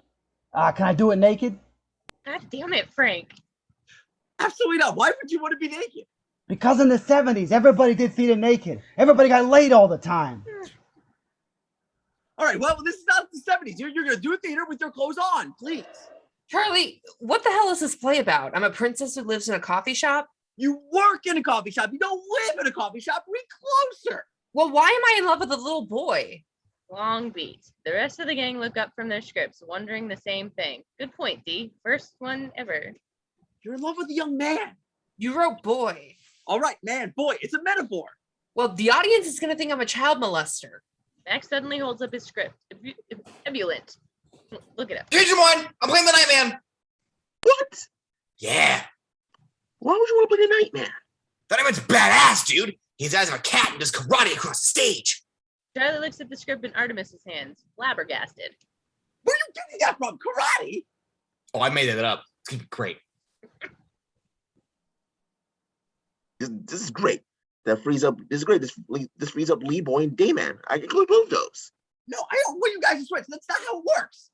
Hey, Frank, you got a guy that does cat eyes? Oh yeah. Yeah, I'm already on it. Oh my God! For the love of God! You know what? Let's just get started. Exterior theater, establishing shot later. You guys ready? Yeah, I'm ready. Yeah. Interior theater, stage. Charlie plays the piano, Artemis leans against it. Dennis and Dee stand on stage, step things nearby. Look, I never really did well in theater, okay? I'm sorry. Tiny boy, little boy, baby boy, I need you. Dennis oohs and ahs beside her. Tiny boy, little boy, want to make love to you, boy. If you only knew. Hold on a second. Charlie, Yes? are you goddamn kidding me? What? Tiny boy, little boy, baby boy? Yes? You're wanting me to say I want to make love to a little tiny baby boy. But I've explained this to you, D. I'm talking about the spirit of this man. It's a little boy. It's like a little boy. It's a metaphor. You keep using that word, but I'm not convinced you know what it means. And also, I'm not making out with Dennis later. It says we're supposed to at the end of the song, and that's not going to happen. Yeah, I'm not sure I'm comfortable with that either. This is why I didn't want either of you playing the boy. I don't want you guys kissing either. Artemis approaches to intervene. What if it's just a sexually charged embrace? Okay, Artemis, please don't talk to the town. You know what? All right, screw this shit.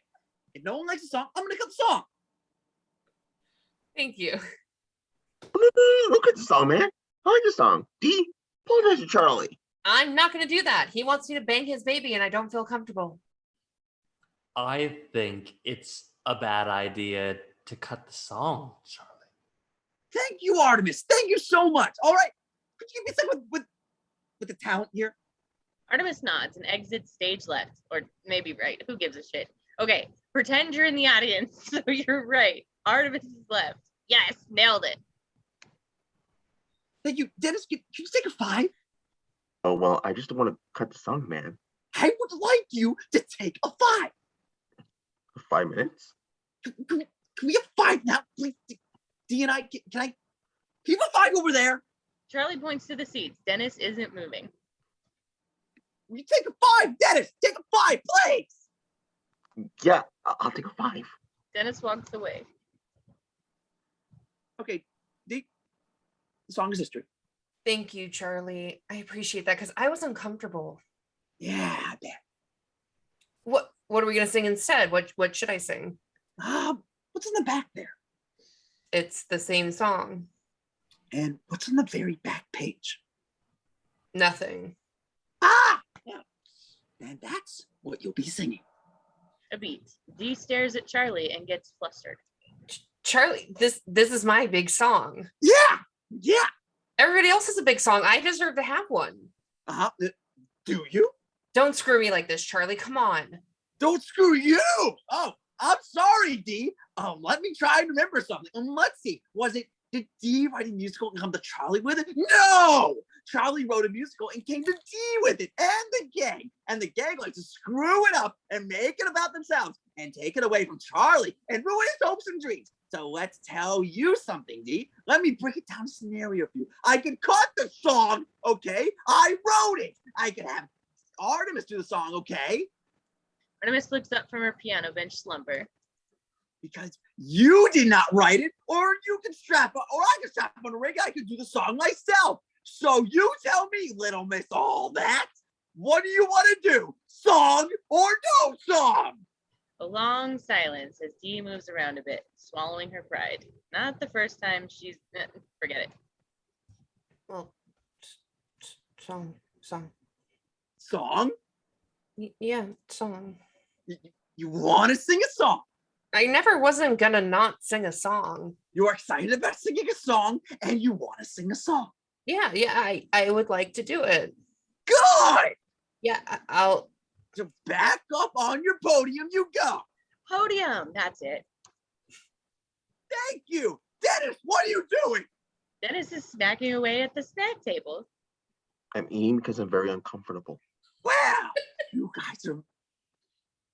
Guys, can you just get on the stage, please, and we can finish this rehearsal? It was really loud. Don't start. Dennis returns to the stage. Technically, that wasn't 5 minutes. Okay, you know what? You guys have me up to here. Charlie moves his hand to his forehead. Dennis hops back up on his podium next to Dee. Okay. Okay, I'm here. I don't want to be here, okay? Now I have to play the piano, and I'm all up here. Charlie sits at the piano and raises both hands to his temple, looking like a demented teapot. I realize that doesn't really make any sense, but I'm keeping it. So you know what? Let's try and get this down. Let's try and work this down a bit, okay? And you know what's gonna do that? Learning the song the way it's written. Let's do it. Back to the top. 5, 6, 7, 8. Cut to interior theater auditorium later. Frank snaps his fingers next to Mac, both with their scripts. Dennis sitting on his podium beside them. Gotta pay the troll toll to get into this boy's hole. Charlie snaps along, looking befuddled suddenly. Artemis looks disgusted next to him. You gotta pay the troll toll to get in. You want this baby boy's hole, you gotta pay the troll toll. Stop. All right, not bad. Good rhythm. Love the enthusiasm. I feel like you're saying boy's hole, and it's clearly soul. And Artemis, did you write soul, right? I did write soul, definitely. So it's boy's soul. You gotta pay the troll toll to get into this boy's hole. You gotta pay. No, see, right there. It drags like a hole. Like if you drag that. Are you chewing gum? Yeah. Give me the gum, okay? Charlie holds out his hand in front of Frank. The gum, Frank, please. And no gum. I said no gum. Everyone. It's unprofessional. Frank spits his gum into Charlie's hands. Okay, thank you. Can I bring something up? Yes. I think we have to be very careful about how we do the rape scene. Yeah. What in God's name are you talking? There's no rape scene. Well, sure, I pay the troll toll and then I rape Dennis. You don't rape him. You become him. You do not rape. Wait, he doesn't? No, look. Let me just walk you through this, okay? Here's what happens. Yeah. Once you've paid the toll, Yeah. I want you to come over to Dennis by his bed here. I'll be lying back. So you want me to cross the stage? Yes. All right, this is a great opportunity to showcase some skills and just put on a clinic. Max starts to strut and karate chop across the stage like a gorgeous gazelle. A gazelle that knows karate. That's a thing. Rather you didn't. I think the people are going to want to see that. Okay, well, let's not. And then I'll hop up to her like a cat. Mac jumps up on Dennis's podium/bed, startling the fuck out of Dennis. So like, meow! Oh, Jesus Christ. Just leave it at that, okay? Once he gets near you, you have to sense him, okay? Suddenly you sense him. What if I were to position him in a way where I get behind him? Mac positions Dennis for rear entry. And then Frank can sort of throw the blanket over us. You know. Oh yeah. And that way you can't see the penetration. Oh, that's a good idea. You know what, Charlie? Because blanket will make the raping. I'm sorry, the sexy from behind. Feel sexy. It's the beautiful black furry blanket over Mac and Dennis, the Ross and Rachel of the. Oh, that's good. And see, and then I can do is thrust this way, and you can struggle. You know. Dennis, Like Charlie that. raises his hand to the sky. Now I'm here, okay? I'm past where I thought I could go. Like I am like all the way up here. Exterior Philly, outside the waitress's apartment. The waitress walks along the sidewalk, unprepped for what is about to happen. Nobody was prepared for this. Charlie pops out from behind a car like a stalker out of hell. Oh my god! Oh my god! Hey you! You scared me. I'm sorry, I dropped like $100 bill under here. I can't find it anywhere. And then what are you doing walking around here? Is this your special walking place? Charlie, I have mace. Oh my god, check this out. I have a free ticket for you to see a musical that I wrote. Charlie holds out the ticket. Oh wow! A free ticket to a play that I don't want to see. You don't want to see it? I know. It's a front row seat. I don't care. I don't want to see your play. I'm gonna cut you a bargain, okay? Cut you a little deal. Come see this play. I didn't want to have to do this, but if you come see this play, Yeah? I'm gonna leave you alone for the rest of your life. Really? Yeah. Okay, so you're not gonna follow me home anymore. No. And you're not gonna call me at 3 a.m. No. And tell me that you're in the emergency room in the hospital. Yeah. Because you had a terrible car accident. Yeah, it's great that you came. Well, you listed me as your emergency contact. Well, yeah, because I consider you that. I have to go. Charlie blocks her path as she tries to leave. Look, all right. I swear to God, I'm gonna leave you alone. I'm gonna stop listing you as my emergency contact. I'm gonna stop calling you, all that stuff. If you see the musical, that's how much this means to me. Aww, a beat. The waitress takes the ticket. Nice. Leave me alone. You're not gonna regret it. I regret it already. All right. The waitress walks away. Charlie follows her, whistling a merry tune. She turns around angry. He backs up, still whistling away. Does a hell yeah motion as he vanishes. Exterior theater establishing. Crowd murmurs from within. Oh man. Interior theater backstage. Charlie peeks through the curtains, dressed like a beat poet. Mac panics beside him, dressed like an ass-kicking feline. What's going on? When are we gonna start? Start when I'm ready. Stop hounding me. We're supposed to start 20 minutes ago. We're not gonna start. Charlie's POV through the curtains. The waitress approaches her reserved seat. She's here. She's here. She's here. Who's here? They approach the rest of the gang. Dennis is dressed like a little boy in blue jammies. Frank is dressed like a troll, of course. Dee is dressed like the princess that she is. The beautiful Gladys' old head is also visible in the background. Start going, everybody. All right. Can we just get down the middle? Can we get down in front? Okay. Couple last minute things. I just want to brief everyone on this. Artemis, can you bring in Gladys? This is Gladys. Frank and Artemis help Gladys move her rickety ass forward. She's gonna be playing the piano instead of me tonight.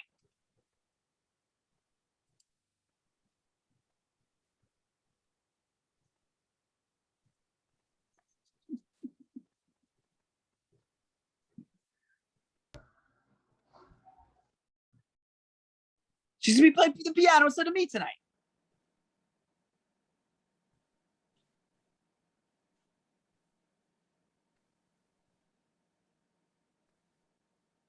It's bottom of 22. I see it now, so sorry. Yeah. What? Why? It's cool. She knows all the songs. Gladys, can you just head out there and get us started? Oh, I forgot to tell you, Calvin Coolidge was a good friend of mine. You've been telling me that Calvin Coolidge was a friend of yours like all morning. How many times? Like 100 times now. Oh, at a certain point, I need you to stop telling the Calvin Coolidge story and start playing. Shh, Clint Eastwood. Shh.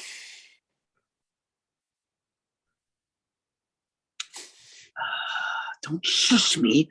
Please don't shush me. Oh my god, dude.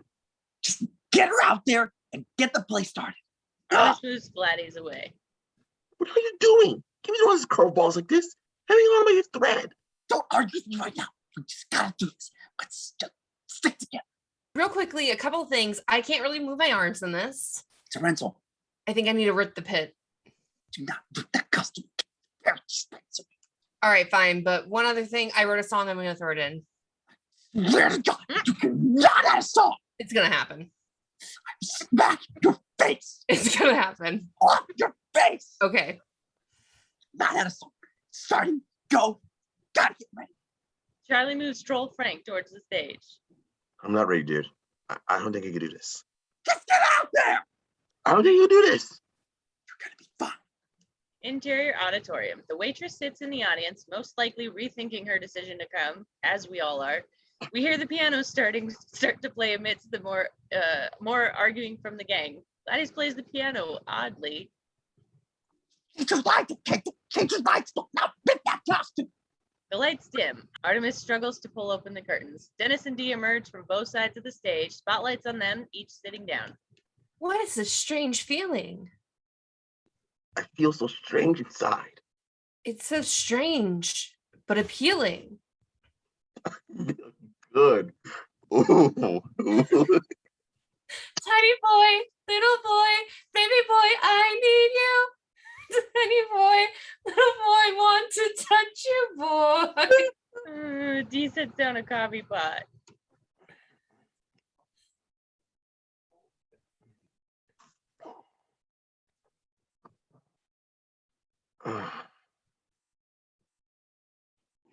It's the bottom of 26, Curtis.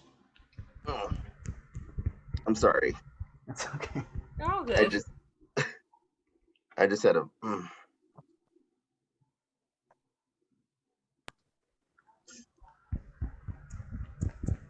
All right. If you only knew what I do to you. I need you, boy. If I was that boy that was inside of you. The stage to each other and almost touch hands, a la Tarzan and Jane, or someone in prison and someone visiting them in prison. Tiny boy, little boy, baby boy. Oh. Tiny boy, little boy. Ooh, ooh. Want to make love to you, boy. If you only knew. They push away from each other and return to their respective sides of the stage. What did I do to you? Boy, oh boy. Dee starts humping away. Dennis dances around like Jim from American Pie on the webcam. If I was that boy that's inside of you. Brother and sister dance towards one another yet again, ready to fuck. Oh boy, oh boy. Inside of you. My boy. They embrace in a dance position. Oh boy. They quickly hug and let go of each other. Applause from the audience. The waitress shifts in her seat, very uncomfortable. Dennis is pulled off stage again, sitting again, hand over his little boy heart. Dee jumps off her moving coffee podium and runs back to center stage. The spotlight struggles to stay on her bird body. Just to be clear, I did not write that song and have never had sex with a child. Just to be clear, just to be clear. Gladys consults her music pages. What is happening? Most men find me to be an 8 or 9 out of 10, and I'm available to any interested men who'd like to get my number after the show. Charlie watches from backstage like Ed Harris in The Truman Show. You thinking, bitch, you're not gonna have a face by the time I'm done with you. Dennis approaches Mac, who smiles creepily watching Dee on stage. What the hell is she doing? She's bombing like crazy. What an idiot. That was awesome though, right? You? No, dude, you totally froze up out there. You sucked. I was hearing a lot of laughs out there too. Laughs are cheap. I'm going for gasps. Wait till you see, dude. gasps where it's at. I want to pop my cat eyes in. Mac pats Dennis on the shoulder and bails. Dennis watches the action continue on stage. The piano plays as the lights come back on stage. Mac watches, opens his eyes, revealing pupils more yellow than a full moon in a mustard factory. Mac hisses. The audience laughs, not at Mac, at me for the mustard factory thing. We're getting a lot of laughs. That's good. It's not good. This is not a comedy, okay? No one's supposed to be laughing. Mac enters through a bedroom window on stage, snapping rhythmically in the near darkness. Troll Frank appears next to him. Hey, you came at the right time. Is he sleeping? Yes, he's sleeping right over there. Dennis lies on his bed, or should I say mattress. No sheets, no pillows, just a little boy ready for a good time. Ah, just the way you like 'em. Did you bring the toll? Confound your lousy toll, troll. The audience laughs as Mac hisses and continues to snap his fingers like one of the Jets or the Sharks, whichever you prefer. The waitress continues to look confused. Damn it, stop laughing at me. You gotta pay the troll toll if you want to get into that boy's hole. You gotta pay the troll toll to get in. Frank dances around the stage like a troll. You want the baby boy's hole, you gotta pay the troll toll. You gotta pay the troll toll to get in. Troll toll. Dennis awakens. What did you say? Troll toll. Hey! Troll toll. Piano break. Mac reluctantly hands Frank a bag of coins. Here's your toll, troll. The coins clink into Frank's probably sweaty hand. Your boy awaits. Frank moves his cane over to Dennis and his bed. At last, the boy's soul is mine. Mac does a series of karate moves across the stage, grunting and making swishing noises. The audience laughs some more. Mac hops onto Dennis's bed, real stealthy-like. Dennis snores and whistles. He gasps as Mac grabs his legs and throws him over his shoulders. Give me that leg, boy. No! Frank throws the blanket over him. The lights drop. Put her right now. Shut up, dude. Don't ruin this for me. An old man and a woman in the audience watch the madness unfolding on stage. What the hell are you? Jesus! Stop! Mac thumps into Dennis. Does it hurt? Dennis gets off the bed and scurries off stage. God! A smattering of applause. The waitress looks stunned. Charlie stares into oblivion.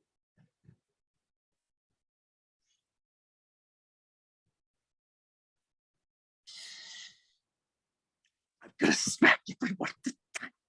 Pieces. Cut to interior stage later. Dennis stands in the darkness. Hello, boy. The lights come up to reveal Frank sitting in a recliner holding a rope wrapped around Dennis.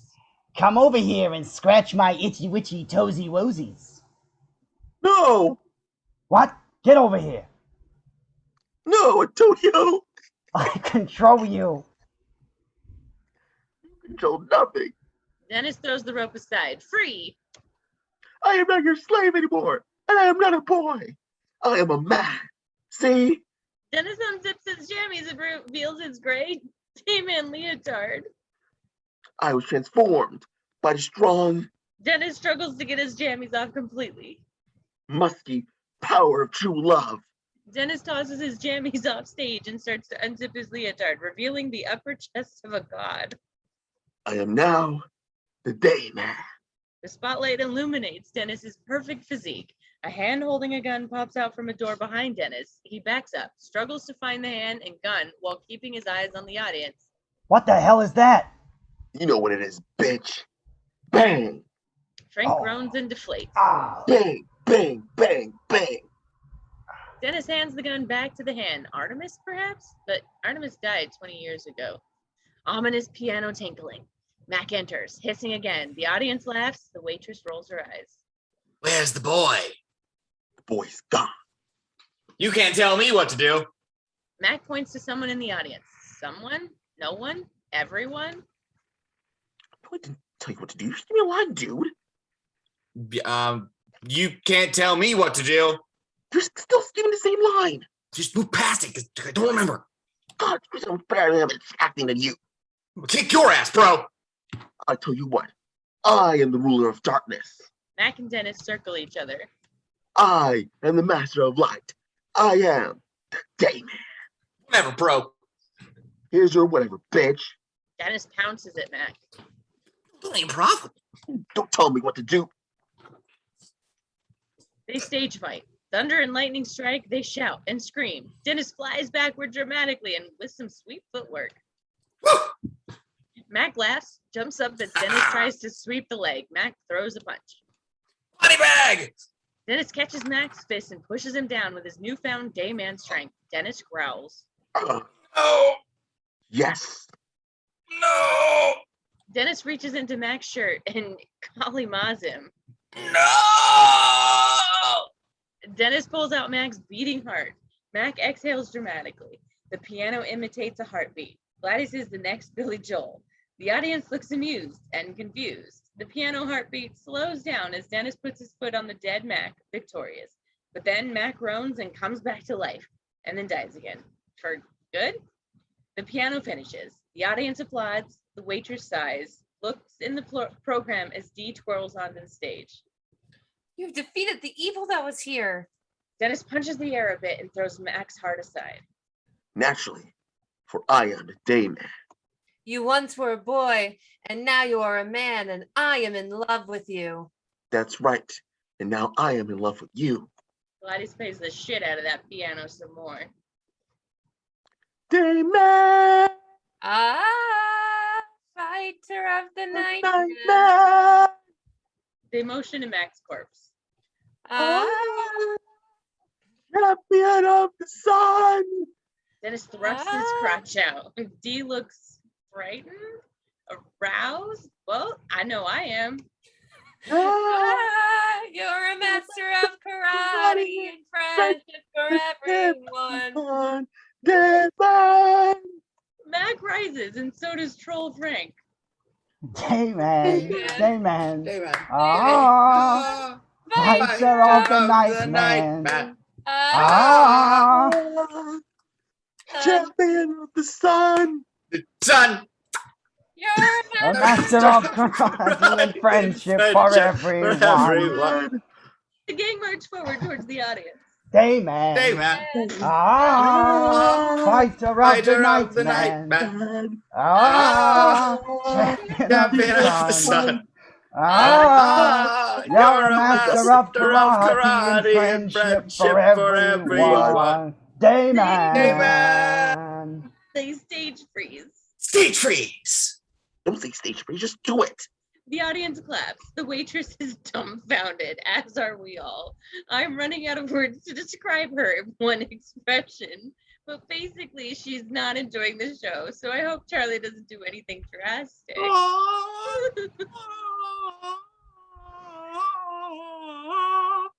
The waitress goes wide-eyed as the sun lowers into the dark stage behind the rest of the gang.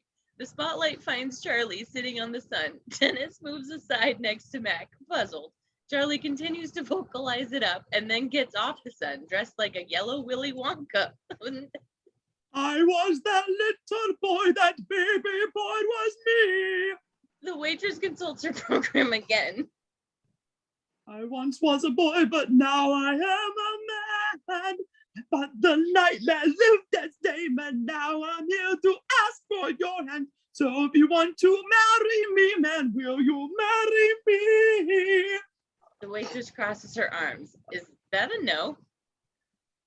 Will you come on stage and join me in this thing called matrimony? Please say yes and do not bone me. Please just marry me.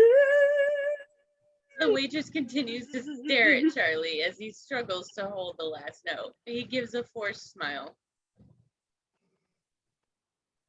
Is that it? Huh? Is the play over? Yeah. Okay, great. Well, then I'm out of here. She gets up and starts to leave. Well, hang on a second. Hang on. She turns back around. Charlie points to himself, smiling and hopeful. Is it a yes or? Is it a yes? Really, Charlie? Will I marry you? No, I will not. I will never marry you, and I will also hold up my end of the bargain so I never have to see you again. So wait, no, I'm sorry. I want to get this clear. You're saying no. Oh, I am definitely saying no. Okay. Well, I never signed anything, so I'll see you tomorrow. Charlie shrugs. Checkmate. The waitress turns and leaves, exasperated. One guy in the audience seems to be having a fucking blast. Same, dude. Same. That's it. Go home. It's over. Well, we're gonna do a bow. Hold on. Yeah. If you want. Gang all clasp hands. It was a great musical, Charlie. You did a great job. She ain't worth it. Dennis and Mac bow, forcing Charlie to kind of bow too.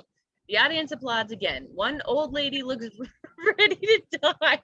I mean, this lady is older than Gladys. This woman is older than time itself. This woman is older than every character in M. Night Shyamalan's masterpiece that I haven't seen yet. The guy who was sitting next to the waitress shrugs and claps along with everybody else. Dee curtsies around, proud. Told you nobody writes a musical for no reason. I am here. I am past here. Hey, and by the way, I thought the rape scene went really well. I'm here with it. And that was awful for me. And if you bring this up at the apartment tonight, I'm gonna smack you. I swear to God. Charlie and Frank exit backstage together, probably to eat cat food and ride off into the sunset. We name the dog Indiana. Well, see you next time, bitches. Fade out. End of episode. Masterpiece theater. All right. Well, thank you to everyone who just witnessed this amazingness. And goodbye forever.